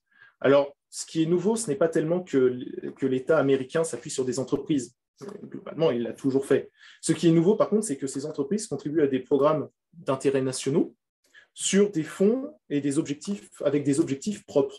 Donc, les grands noms comme SpaceX, Blue Origin, ou Virgin, ou même Rocket Lab arrivent à maturité aujourd'hui, mais en fait, souvent, ce sont des entreprises qui ont quasiment 20 ans. De ce point de vue-là, le 16 avril 2021 marque quand même une date historique. Ce jour-là, la NASA a choisi SpaceX comme seul contractant pour le module lunaire d'Artemis 1. Le module sera le Starship, que vous voyez à gauche sur ces images. C'est une véritable rupture technologique, 50 mètres de haut, 9 mètres de diamètre. Son volume habitable est supérieur à celui de la Station spatiale internationale. Et surtout, sa charge utile est de plusieurs dizaines de tonnes. Elon Musk fourne même une centaine de tonnes à la surface de la Lune. Il sera lancé par un booster Super Heavy, ce qui donnera au total une capacité de lancement de 100 à 150 tonnes en orbite basse. Donc vous voyez déjà que c'est une rupture capacitaire. Ça permet la construction notamment d'une base lunaire. Il y a encore beaucoup de difficultés techniques par contre à surmonter, notamment pour la version ailée que vous voyez à l'écran, la version réutilisable. Mais cette version lunaire est grandement simplifiée, donc potentiellement bien plus rapide à mettre au point. Reste que le corps du Starship aura déjà été très expérimenté, ce qui veut dire que la version ailée bénéficiera finalement déjà d'un retour technique très complet. C'est aussi une rupture institutionnelle, parce que le Starship est théoriquement capable d'assurer toutes les phases d'une mission lunaire. Vous voyez qu'il n'y a en fait pas besoin du SLS. Ça, c'est un gros tabou à la NASA. Bref, le SLS est inutile, et la NASA s'accommode en fait beaucoup mieux des enveloppes budgétaires du Congrès, tout en court-circuitant les contraintes politiques. D'ailleurs, SpaceX a reçu 2,89 milliards de dollars, notamment parce que c'était en fait tout simplement le seul compétiteur qui tenait les critères financiers limités par le Congrès. Au plan commercial, le Starship, le choix de cet atterrisseur va au fait tout simplement ouvrir le marché des lanceurs lourds. Actuellement, vous avez 7 lanceurs de très grande capacité qui sont en développement dans le monde. Vous en avez 3 rien qu'aux États-Unis. Je vous ai parlé du SLS, du Starship. Il y a aussi la New Glenn de Blue Origin, avec une capacité de 45 tonnes en place. Et puis, vous en avez 2 autres qui sont en développement en Russie. On l'a vu, je vous en ai parlé. Et enfin, les 2 derniers sont en développement en Chine, et c'est ce qu'on va voir maintenant.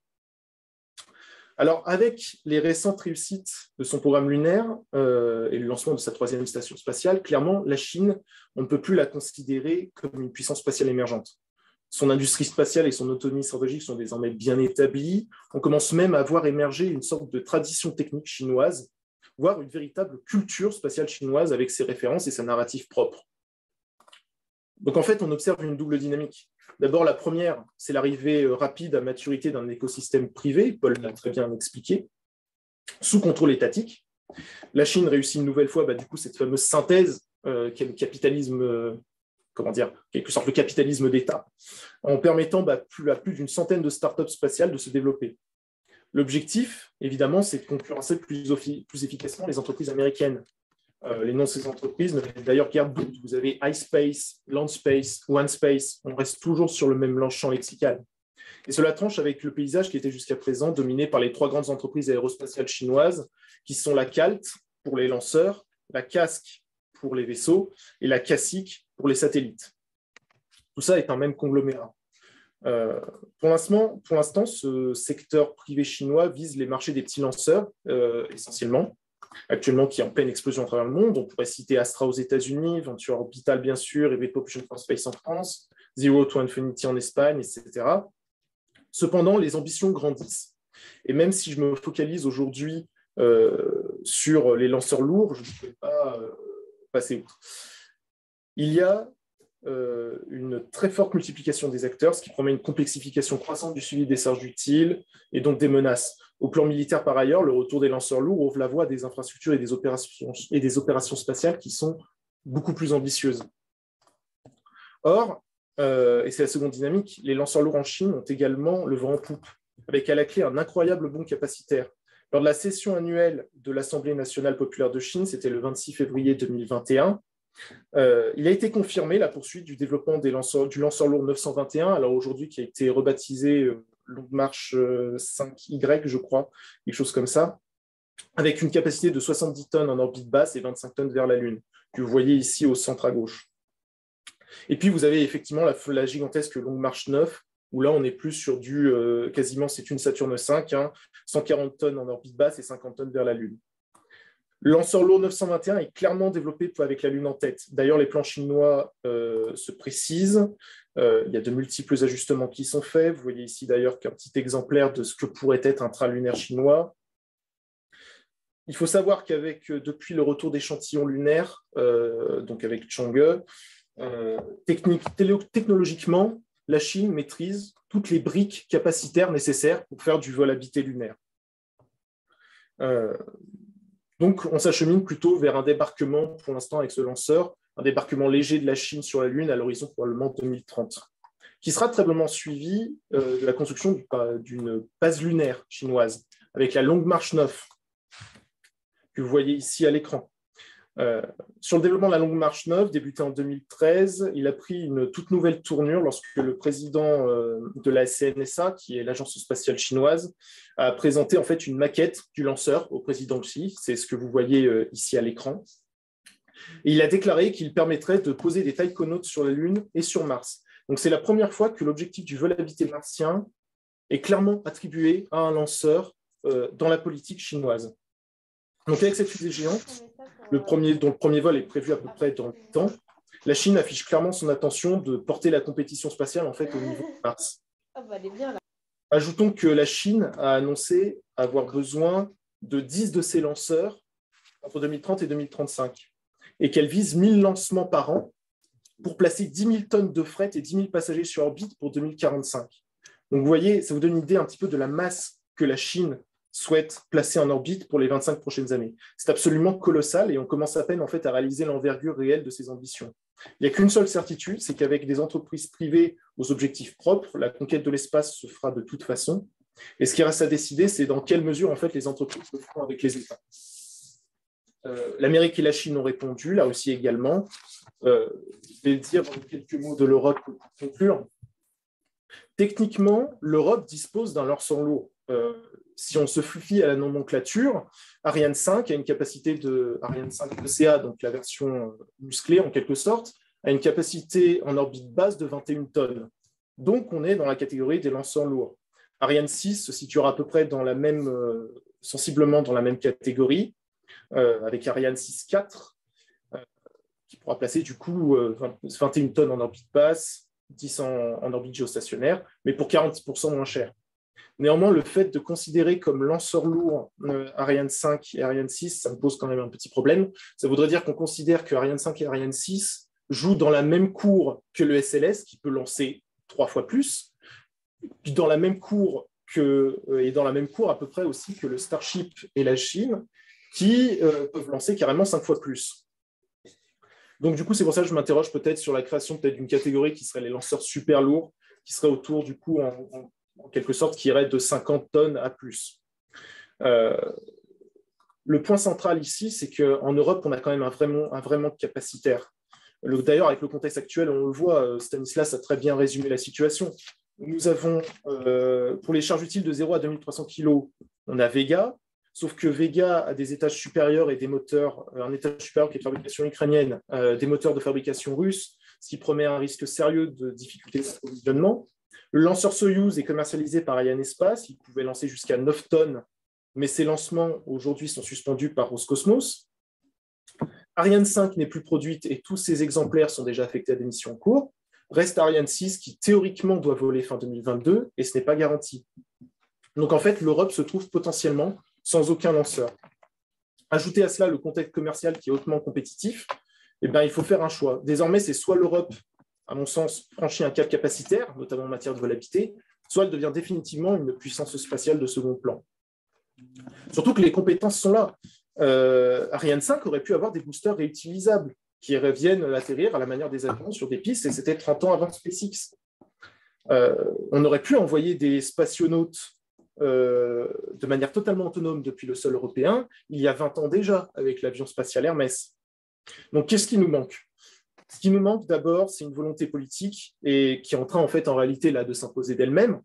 C'est-à-dire que les acteurs privés américains, ils se sont imposés parce que tout simplement l'État américain leur donnait suffisamment de commandes publiques pour pouvoir après casser les prix à l'export. Et ensuite, l'Europe aussi doit trouver une solution tout simplement aux effets pervers du retour géographique qui engendre des surcoûts, c'est la duplication aussi des compétences, et puis surtout, le retour géographique en Europe a un effet, c'est que du coup, les acteurs sont choisis par rapport à la politique et ne sont pas choisis par rapport à des critères opérationnels, d'efficacité et de compétences techniques. En fait, finalement, ce qu'il faudrait, c'est un petit peu faire comme SpaceX, c'est-à-dire en fait centraliser les chaînes opérationnelles, quasiment de la planche à dessin jusqu'au pas de tir. Il nous manque aussi une force de philosophie, ce que je qualifierais de force philosophique et un esprit d'innovation. Je pense qu'il faut arrêter d'avoir peur de l'échec et renouer avec l'innovation et la culture du risque. L'exemple récemment, je crois que c'était l'année dernière, il y a eu un échec de Vega et c'est symptomatique. En Europe, lorsqu'une fusée échoue, c'est un gâchis financier, c'est un drame institutionnel, on menace quasiment de stopper le programme. Aux États-Unis, lorsqu'une fusée explose, c'est tout simplement le prix à payer pour repousser la frontière parce que, au fond, c'est la manifeste destinée. Voilà, et donc, du coup, on répond à un programme spatial. Or, si on observe, même là, les autres répondent à des programmes spatiaux, mais Ariane 5 et 6, est-ce qu'elles répondent à un programme spatial ? Moi, j'ai l'impression que non. On a créé Ariane 6. Déjà, je pense que sans SpaceX, sans la concurrence, on n'aurait probablement pas fait d'Ariane 6, mais tout simplement parce qu'Ariane 5 et 6, elles répondent à un marché avant de répondre à un programme spatial. Alors, la logique de marché est présente aux États-Unis, mais c'est toujours dans cette idée de récit politique, de la manifeste destinée, de la conquête des nouveaux espaces, etc. En Chine, vous avez l'idée que le temps des puissances occidentales est révolu et que maintenant, c'est le tour de l'empire du milieu. En Russie, ça fait partie de la culture aussi. D'ailleurs, leur vaccin contre le Covid s'appelait Sputnik.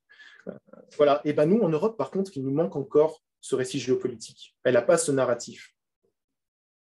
Donc, pour conclure, je dirais qu'au plan technologique, je me demande finalement si stratégiquement, aujourd'hui, dans les développements futurs européens, on ne pourrait pas imaginer une sorte de subsidiarité où les développements des lanceurs, on va dire, petits à moyens, seraient confiés à des sortes de startups qui sont des entreprises, des petits acteurs qui sont politiquement et financièrement soutenus par les États, et où par contre les vrais bons capacitaires en termes de forte puissance, de lancement, de volabilité, seraient dévolus plutôt aux États. Voilà, cela conclut ma présentation et je vous remercie pour votre attention. Oui, merci beaucoup, Amaury, pour cet exposé très riche. Donc, c'est maintenant le temps des questions et des échanges. Donc, vous pouvez prendre la parole ou poser directement vos questions dans le chat. Donc, j'ai plus qu'un. Il y avait une question. Oui, et je vois une question dans le chat. Quelle utilité réelle ont les vols habités aujourd'hui? C'est peut-être une question pour Amaury, oui. Alors, oui. Déjà, le vol habité a un énorme avantage, je dirais, en termes opérationnels. Alors, je dirais que juste tant que vous êtes en orbite basse et qu'on opère sur la Lune, par exemple, vous avez un effet de décalage en fait, temporel tout simplement dans les communications. Jusqu'à la Lune, à peu près, je crois que c'est 1,5 seconde le décalage. Donc, du coup, vous pouvez piloter des robots. Les robots peuvent faire le job. Par contre, quand vous voulez faire des opérations lointaines jusqu'à Mars, là, le délai est de 20 minutes. Et soudainement, ça devient beaucoup plus difficile. Pour vous donner une idée, je crois que le rover Opportunity a fait, en 10 ans d'opération, je crois, 37 ou 40 km. Et 40 km, c'est ce que la Jeep lunaire d'Apollo a fait en 72 heures d'opération pilotée par des êtres humains.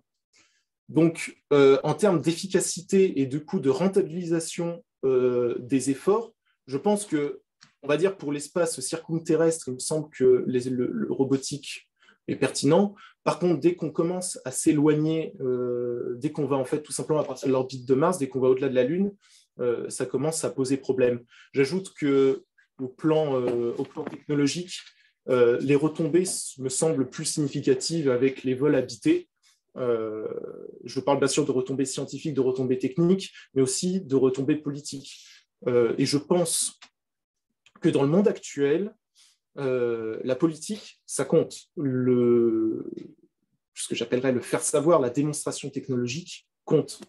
Le vol habité, c'est technologiquement bien plus avancé, bien plus parlant que des robots. Des robots, tout le monde peut en faire. Aujourd'hui, d'ailleurs, c'est devenu de plus en plus facile. N'importe quelle start-up peut presque vous envoyer un robot sur la Lune. Par contre, combien de startups sont capables de faire du vol habité? Pour l'instant, moi, j'en connais pas. Il n'y a que SpaceX pour l'instant qui a réussi à faire ça. Donc, je pense, et puis pour terminer, voilà, je pense aussi que le vol habité a un rôle d'inspiration politique que les robots n'ont pas. Et je pense que pour l'Europe, et même en manière générale, pour toute puissance qui se respecte, c'est quand même mieux le vol habité. Enfin, pour moi, bien sûr en complémentarité avec les programmes robotiques, mais je pense que c'est assez incontournable. Oui. Merci beaucoup, Amaury. Alors, il y a une question pour Monsieur Paul Vorer. Qu'entendez-vous par disponibilité des outils numériques comme facteur de succès dans l'industrie des petits lanceurs américains? N'est-ce pas quelque chose qui est disponible à l'achat, utilisation pour toute entreprise de développement de lanceurs dans le monde? Si, en effet, c'est des outils numériques qui aujourd'hui, alors là, pour le coup, c'est plutôt une question pour Stanislas Maximin, on s'approche des limites de mes connaissances dans le domaine de la conception des petits lanceurs, mais effectivement, on voit qu'il y a des outils américains, en particulier américains, bien sûr en Europe on en dispose aussi, les logiciels de CAD, etc., et tous ceux qui permettent de tester et de faire de la simulation au sol, qui permettent de façon beaucoup plus efficace qu'auparavant de concevoir des petits lanceurs. Et je pense qu'il y a aussi quelque chose qui est très important, c'est la formation des ingénieurs et des jeunes ingénieurs qui sont très habitués à utiliser ces outils. C'est par là que je l'entendais. Je ne sais pas si Stanislas veut peut-être développer un petit peu cette question ou si on s'approche des secrets industriels. Non, je t'avoue, ne pas forcément. Je me souvenais pas que tu avais dit ça dans ta présentation, du coup, je ne sais pas forcément quel est le sujet derrière. Enfin, je fais que plus soyer ce que tu dis. Hein. Est-ce que ton argument était dans le sens de dire le timing fait que c'est désormais beaucoup plus simple pour des startups de développer ce genre de système par rapport à, j'imagine, il y a 20 ans, 30 ans, où c'était la planche à dessin à la place? C'était ça mon idée, c'est-à-dire que le spatial rejoignant le monde de l'information et le monde de l'information agissant sur le spatial, c'est plus facile dans ce sens-là de développer des petits lanceurs aujourd'hui que ça ne l'était il y a 30 ans, il y a 20 ou 30 ans. Voilà, l'argument n'est pas plus loin que ça. Je suis à 200% d'accord. Oui, parfaitement 200% d'accord. Je pense qu'aujourd'hui, ça serait économiquement pas viable de le faire sans ça. Oui, donc je vois une question. Pensez-vous partager les PowerPoint ou le replay? Oui, non, cette séance est enregistrée et sera disponible sur YouTube. Donc, voilà. Je vois une autre question. Face au risque d'approvisionnement dans l'industrie spatiale, l'Europe a-t-elle les moyens de ses ambitions en termes de relocalisation? Les compétences techniques sont-elles aussi bonnes qu'aux US, par exemple? CF, le discours de Bruno Le Maire. Une question ouverte. Je vais me lancer, et puis Paul et Amaury, n'hésitez pas. C'est une excellente question. Je dirais qu'aujourd'hui, on a... Enfin bon, voilà, nous aujourd'hui, on a la grande majorité de nos composants qui sont fabriqués en France et en Europe. Il reste encore 2-3 sujets, j'en ai parlé, qui sont complexes. Maintenant, je pense que ça peut se développer en Europe. Donc, je ne saurais pas dire pour les satellites, je pense également qu'on a toute la chaîne de valeur disponible en Europe également. Donc je dirais que nous, on est relativement indépendant. On peut potentiellement être relativement indépendant sur ces sujets. Je veux dire, après, c'est une question aussi d'efficacité. Pourquoi est-ce qu'on a choisi un moteur ukrainien pour mettre sur Vega? Bon, est-ce que c'était du gain de temps? Est-ce que c'était la coopération internationale? Est-ce que c'était un peu des deux? Ça, je ne saurais pas dire. Mais aujourd'hui, on peut s'en passer très bien. Donc, oui, on a la compétence. Et après, sur des spécialités, est-ce qu'on a les meilleurs produits? Ça, c'est toujours subjectif. Nous, on considère honnêtement nos discussions avec les partenaires français et européens sur les sujets lanceurs, honnêtement, montrent un niveau d'expertise qui est largement satisfaisant, un niveau de compétitivité qui est largement satisfaisant. Je pense que c'est également une des raisons, Paul, tu disais sur pourquoi il y a autant de projets de micro-lanceurs en Europe. C'est également une des raisons là-dessus, c'est qu'on a de très très belles entreprises, PME, TI, même grands groupes et startups qui sont équipementiers. Donc voilà, je pense que c'est une combinaison de tout ça. On a de quoi faire en Europe, on a de quoi faire en France et on n'a pas à être, comment dire, voilà, on n'a pas à être. Ah mince, j'ai pas le terme. Bref, en tout cas, les États-Unis n'ont rien à nous envier. On n'a rien à envier aux États-Unis, dans l'autre sens, je crois. Voilà. Alors, je ne sais pas, peut-être que Paul, tu voulais rajouter quelque chose. En tout cas, moi, à la question est-ce que l'Europe a les compétences, je rejoins totalement Stanislas. Oui, on a clairement les compétences et on les a depuis maintenant assez longtemps. Le vrai problème, selon moi, maintenant, c'est peut-être plus finalement un problème de... Je dirais que c'est plus un problème institutionnel, politique ou structurel, dans le sens où, en fait, finalement, là, la situation dans laquelle on se trouve de risque de rupture, d'approvisionnement, elle pourrait être corrigée si on avait des capacités, en quelque sorte, d'itération rapide pour pouvoir combler les manques capacitaires générés voilà, par les défaillances des moteurs ukrainiens, etc. Sauf que pour l'instant, je dirais que ces capacités d'itération rapide, on ne les a pas.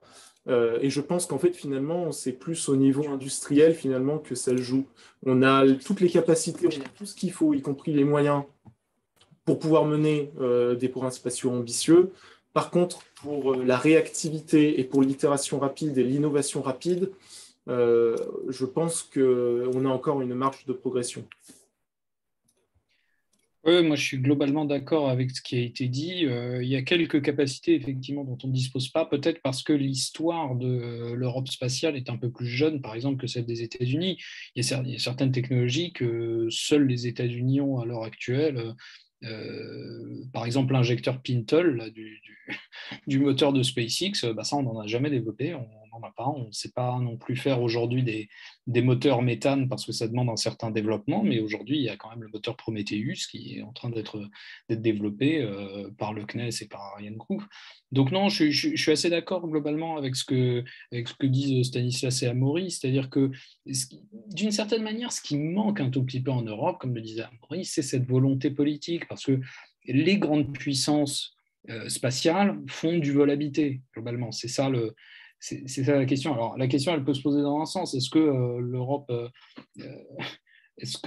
l'Europe spatiale perd son statut de puissance dans le fait de ne pas avoir de capacité de vol habité, etc., qui est quand même extrêmement symbolique. C'est avant tout symbolique et politique, le vol habité. ou est-ce que tout simplement le statut de puissance de l'Europe en tant que puissance politique peut se discuter à ce moment-là? Est-ce que c'est la vocation de l'Europe de devenir ce type de puissance au même titre que les États-Unis et la Chine? Bon, après, au niveau des compétences, effectivement, je pense qu'il n'y a pas vraiment de sujet en Europe. Il y a des problèmes par rapport au financement, ça c'est sûr. On n'a pas les mêmes capacités que les Américains, on n'a pas les mêmes capacités que les venture capitalistes américains pour développer ce type de technologie. Les investisseurs européens n'ont pas forcément l'appétence pour développer ce type de projet extrêmement technique et extrêmement risqué finalement. Et comme le disait Amaury, je pense que ça, c'est quelque chose d'assez intéressant, c'est le fond culturel. Il y a presque une analyse sociologique à faire sur effectivement les fondements culturels des programmes spatiaux et des initiatives spatiales, à la fois en Russie, en Chine, aux États-Unis, sur le côté effectivement destinée manifeste, la, la thèse de la frontière, voilà, ça c'est Frédéric Jackson Turner, etc. Enfin, il y a pas mal d'écrits là-dessus qui font que la psyché américaine ou éventuellement la psyché russe sont peut-être mieux orientées vers ce type de développement. Bon, voilà. Je ne m'étendrai pas plus. D'accord. Bon. Vous voulez la poser maintenant? Non, donc, je vois plusieurs questions dans le chat en termes d'opportunités de financement public pour des micro-lanceurs très réactifs pour placer en orbite basse des constellations de nanosats pour application de défense. Quelles sont les solutions qui s'offrent aux acteurs émergents type Venture Orbital System, CNES, DGA, ESA, Fonds européen de défense? Très bonne question. On se la pose tous les jours également. Non, je vais donner un élément de réponse. C'est une petite cartographie comme ça. Stanislas, on ne vous entend plus du tout. Sur ça, pour avoir... On ne vous entend plus. Vous nous entendez? Oui, tout à fait. Ah, peut-être très... On vous entend faiblement. Mince. Ah, là, c'est bon. Là, on vous entend à nouveau. C'est bon. Ok, là, ça fonctionne? C'est bon? Oui, ça fonctionne, oui. Très bien. Ok, bon, là, c'est moi qui vous entends plus, mais c'est pas grave, je vais faire un monologue. Mince, bon, c'est pas très grave. On va faire avec. Oui, je disais globalement, ça dépend de plusieurs choses. Ça dépend déjà du stade où vous êtes. On va essayer de prendre une boîte qui est entre l'amorçage et le seed round, l'amorçage et la série, pardon. Donc, on va dire, on est sur les premiers protos, première équipe. C'est à peu près le Wave Venture d'ailleurs. Aujourd'hui, vous allez avoir comme opportunité de financement, grande partie, même en partie extrêmement majeure, des opportunités de financement BPI sur l'innovation. Donc BPI, la Banque pour l'investissement, pour l'innovation, à chaque fois j'oublie, je crois que c'est pour l'investissement, met à disposition énormément d'outils basés sur le plan d'innovation d'avenir, donc ce qui est PIA4, PIA3, PIA4, tout ce qui va être France 2030, bien évidemment, plus récemment maintenant, pour venir financer des sujets soit ciblés, stratégiques pour la France, soit plus généraux. Ça permet quand même d'obtenir un certain nombre de subventions, un certain nombre de financements, parfois dilutifs, majoritairement non dilutifs, pour faire effet de levier. Sur les investisseurs maintenant vraiment privés, on va avoir... c'est pas la joie non plus, quoi. On a quelques business angels, mais qui n'ont pas des gros tickets. Il y en a qui peuvent mettre 100 000 euros par-ci par-là, mais il y a des très très rares qui peuvent encore se montrer, qui peuvent avoir bien plus de moyens. Le problème, c'est qu'on n'a pas encore de milliardaires ou multimilliardaires en France et en Europe qui veulent ça arrivera. Et donc, on a des fonds d'investissement. Alors là-dessus, sur les fonds d'investissement, c'est pas la joie. On a le fonds Cosmic Capital qui est dédié, pour le coup. Donc ça, c'est un fonds du CNES et de la BPI. Fonds spatial dédié qui est géré par Carista. On va avoir également le fonds, fonds géodésique qui vient d'être créé par Audacia. On est sur pas beaucoup de moyens en comparaison avec ce qui se fait aux États-Unis. On parle de fonds qui pèsent 40 millions. Donc, on est sur des tickets de 1 à 2 millions max. Alors, pardon, comme je ne vous entends pas, est-ce que vous m'entendez toujours bien? Oui, c'est bon, pardon, je ne vous entends pas, je vous vois. OK. On va avoir ensuite des fonds plus classiques d'innovation, et c'est là où le bas blesse en France. C'est que les fonds d'innovation chez nous, l'innovation en France technologique, c'est faire des softwares. Parfois poussé, parfois non. La majorité de ce qu'on appelle la tech en France, c'est faire du SaaS, donc software as a service, des marketplaces, etc. Et forcément, quand les investisseurs passent de ça à un projet technologique comme développer un lanceur, forcément, il y a un petit choc culturel qui se fait. Certains y arrivent, d'autres pas du tout. Et donc, voilà, maintenant, c'est aussi un devoir de l'écosystème et également du CNES de venir éduquer ces investisseurs à des projets comme les lanceurs, les conseillers de sécurité et autres. Je dirais qu'il y en a quelques-uns. Je peux citer 360 Capital, je peux citer Bacarista, je l'ai déjà fait. Je peux citer Omnes Capital et il y en a d'autres. Et enfin, il y a quelques opportunités de financement via contrat avec le CNES. Ils ont leur fameux challenge R&D lanceur, où ils viennent récompenser tous les trimestres ou tous les semestres environ une dizaine de boîtes avec des tickets de 50 000 à 100 000 euros pour développer des technologies soit pour le CNES, soit pour les entreprises qui les proposent. Voilà, et des boîtes de lanceurs, on en a remporté. Nous, on en a remporté 2. Je sais que Swift en a remporté 1. Et Sirius en a probablement remporté une aussi. Hybrid en a remporté une. Voilà, donc voilà un tour d'horizon pour ces opportunités de financement. Après, on va pouvoir aller en Europe. Ça, je l'ai pas là, avec notamment tous les EIC Accelerator, qui c'est un petit peu la BPI sous stéroïdes. Les EIC Accelerator, c'est des grosses subventions qui peuvent être suivies par de gros investissements du Fonds européen d'investissement. Merci beaucoup. Alors, donc, plusieurs questions dans le chat. Donc, la course au prix bas, au poids le plus faible, ne fait-il pas courir un risque cyber sur les satellites, dans la mesure où la protection logicielle ne serait pas la priorité dans un marché de plus en plus compétitif? En d'autres termes, cette intersection espace et cyber n'est-il pas un risque? Spoofing, virus, voit-on une multiplication des piratages?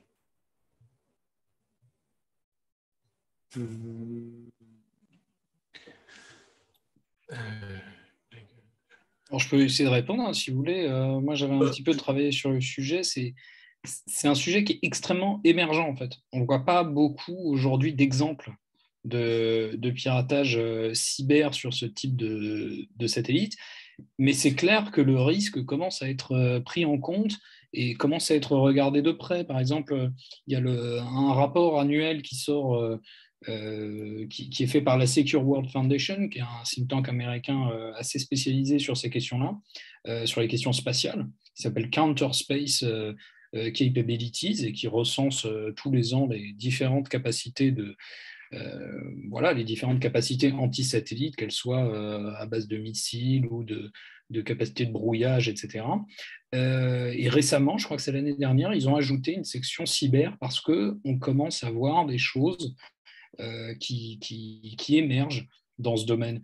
Et comme je disais en introduction de mon propos, le fait que la numérisation de l'espace avance à marche de plus en plus rapide et qu'on ait des satellites maintenant qui sont connectés à Internet, Starlink, etc., ça peut engendrer des vulnérabilités. Alors je dis ça peut parce que pour l'instant, on n'en voit pas beaucoup, mais on sait par expérience que la culture cyberdéfense, en particulier dans le spatial, est aujourd'hui à des niveaux très très faibles.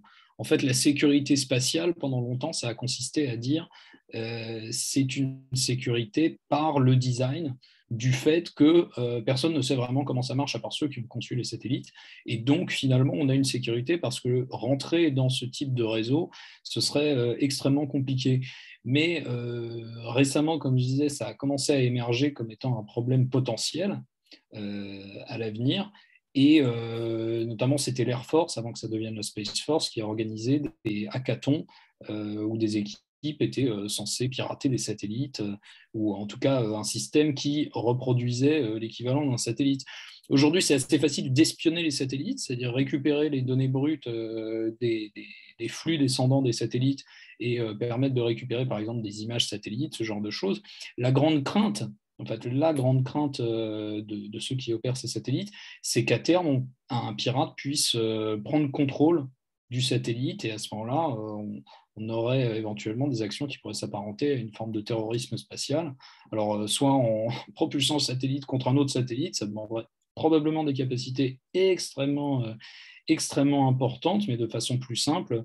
Il suffirait d'orienter les panneaux solaires d'une manière qui ferait que le satellite devienne irrécupérable ou lui imprimer un mouvement qui le rendrait irrécupérable. Donc effectivement, c'est un sujet très émergent, mais qui d'année en année devient de plus en plus intéressant et ces sujets deviennent de plus en plus pressants. Voilà. Il nous reste encore 20 minutes, donc on va prendre encore quelques questions.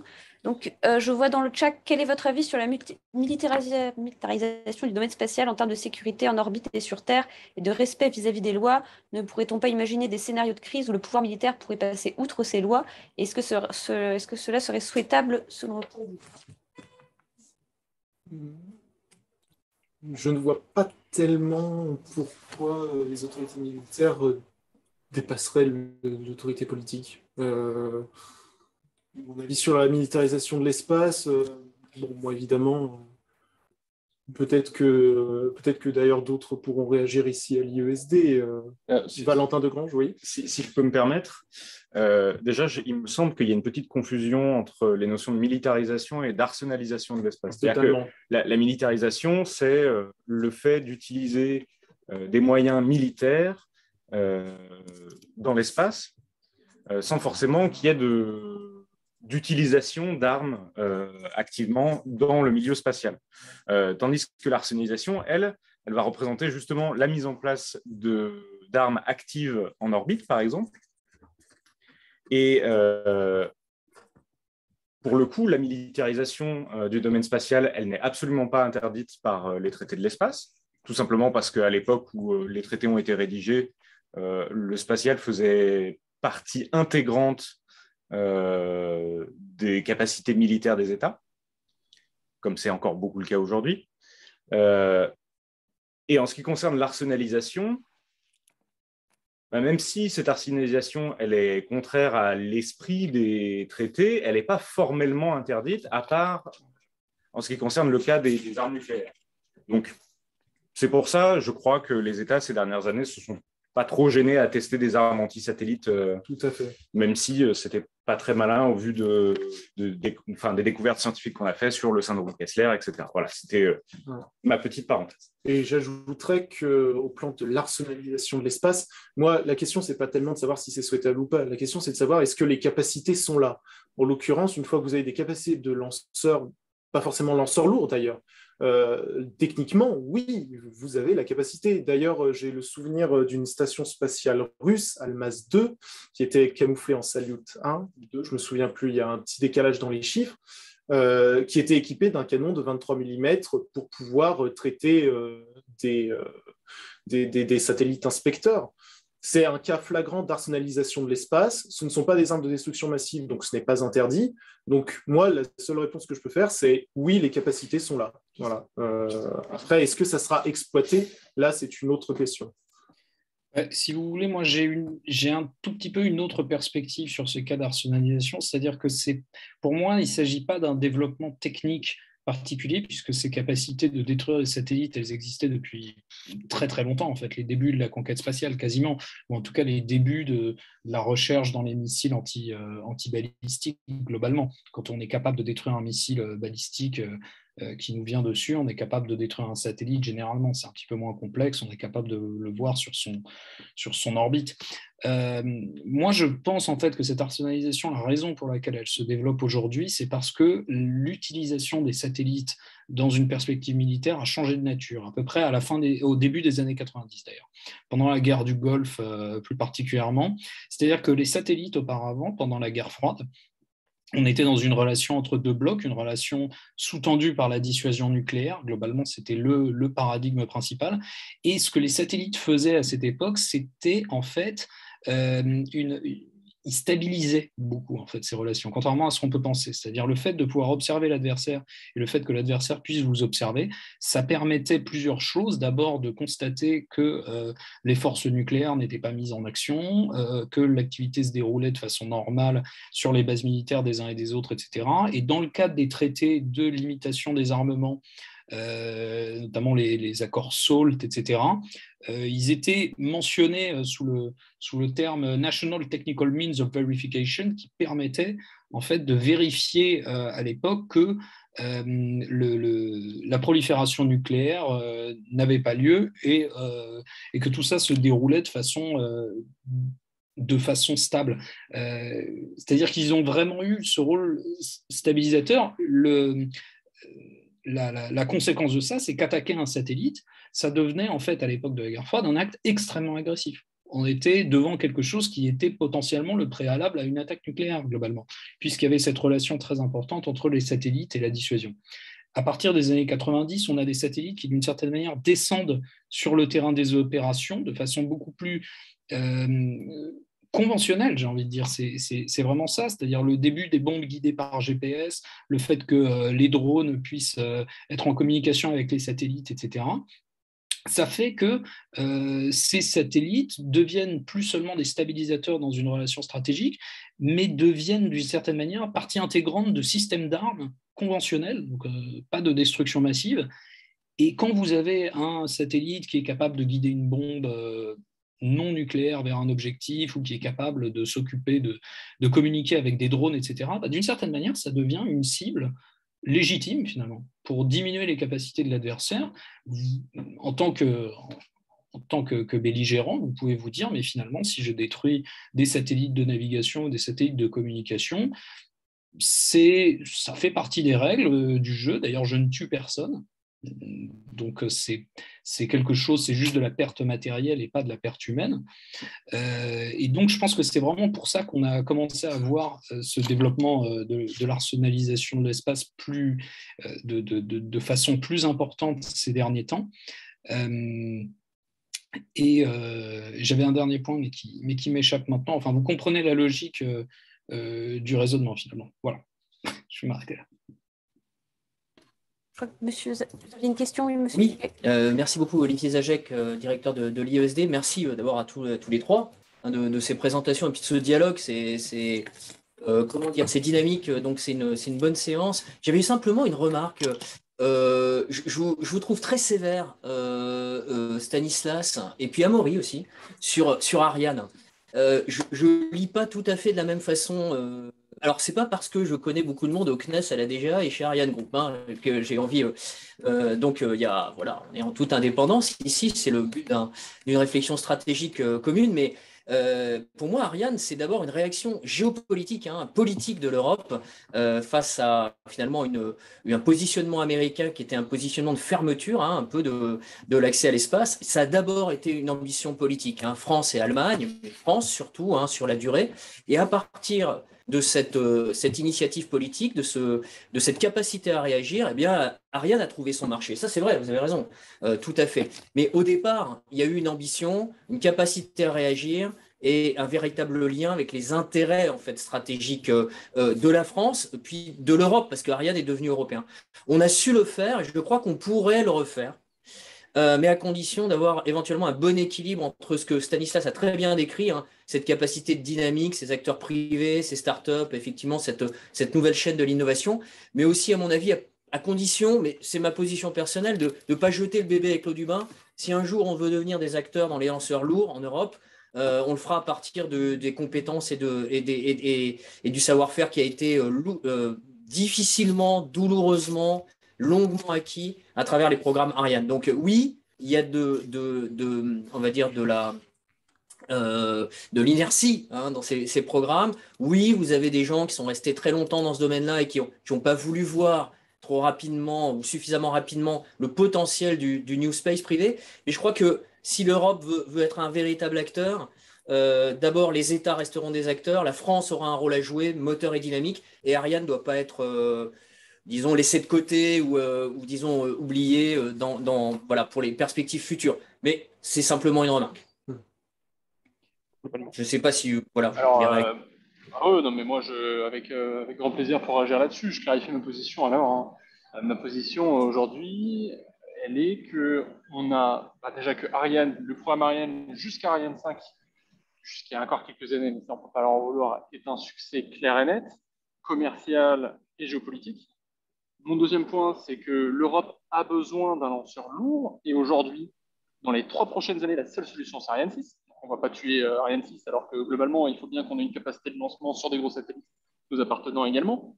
Donc, je suis complètement pour Ariane 6, même si je pense, enfin, même si je suis assez critique sur la réalisation du programme, ainsi que le pourquoi ce programme a été mis en place, ainsi que les financements qui ont été emmenés.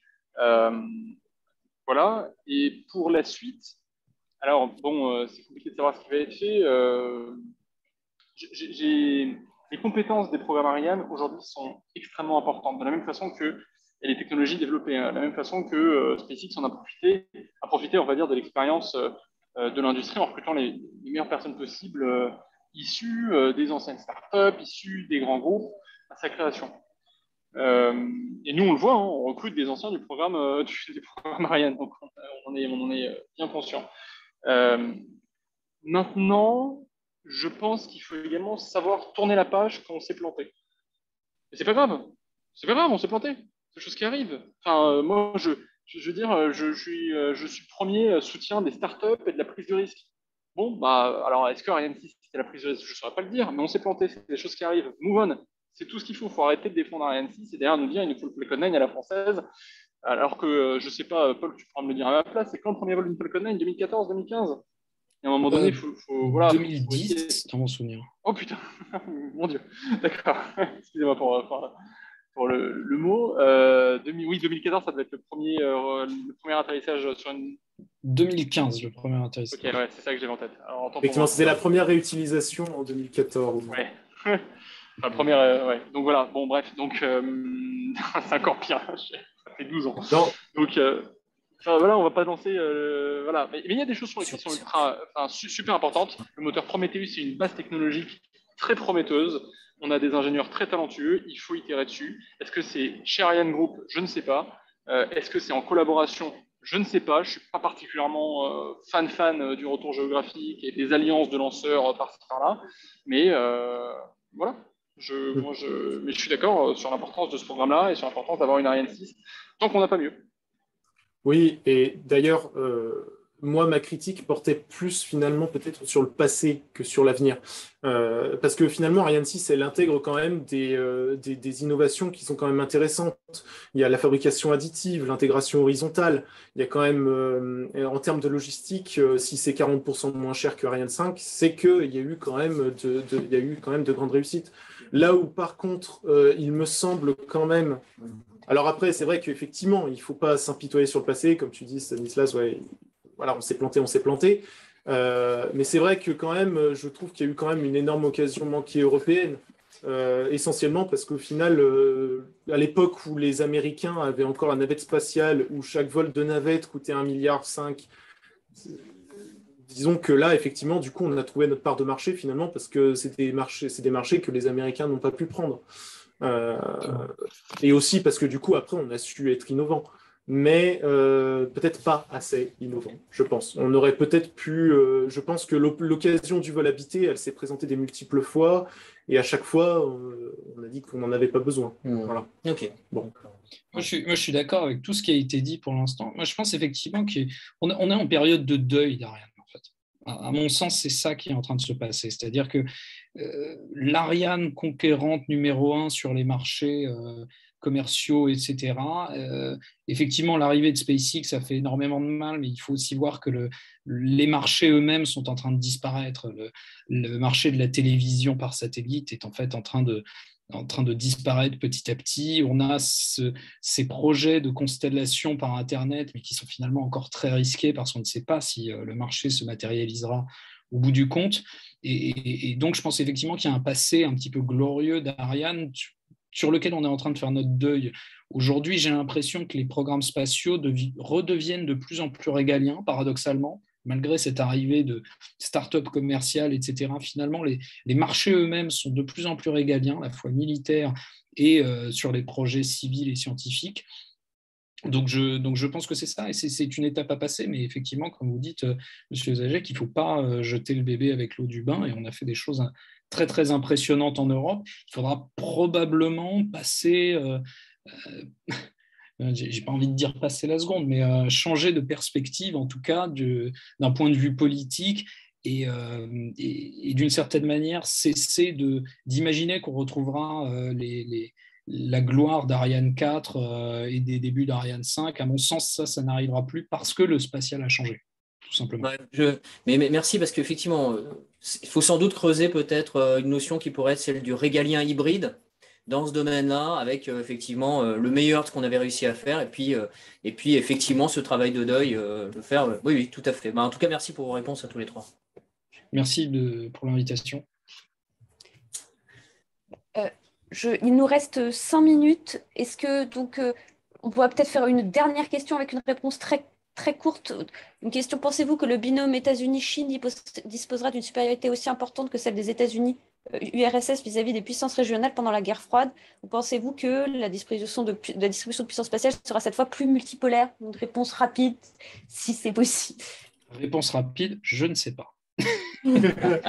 C'est très difficile de faire des prédictions dans le domaine, et on se trompe souvent dans les prédictions. Donc, effectivement, il faut attendre de voir. On commence à voir quand même cette opposition de puissance qui monte, mais on vit dans un monde de plus en plus multipolaire. C'est quelque chose qu'il faut garder à l'esprit, à mon sens. Ce n'est pas évident qu'on aura un binôme du type États-Unis-URSS. Totalement. Ouais, j'ajouterais, mais je suis parfaitement d'accord, aucune idée. J'ajouterais que, moi je suis convaincu qu'il va y avoir, voilà, on va rentrer dans un monde un peu plus multipolaire parce que, comme je l'ai expliqué, les petits satellites, etc., et les petits lanceurs, enfin, pas que les petits lanceurs, mais permettent un accès quand même moins cher à plein de nouvelles nations à l'espace, et je pense que ça va faire que se développer.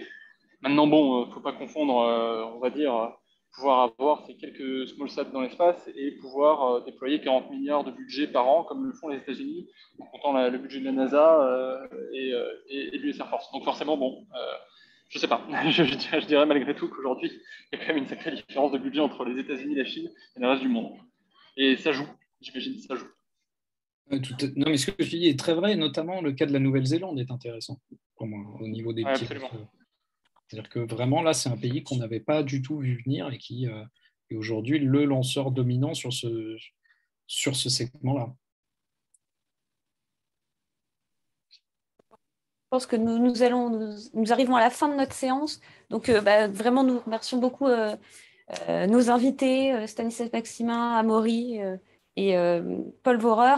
Donc, merci pour ces interventions très riches et cet échange particulièrement intéressant.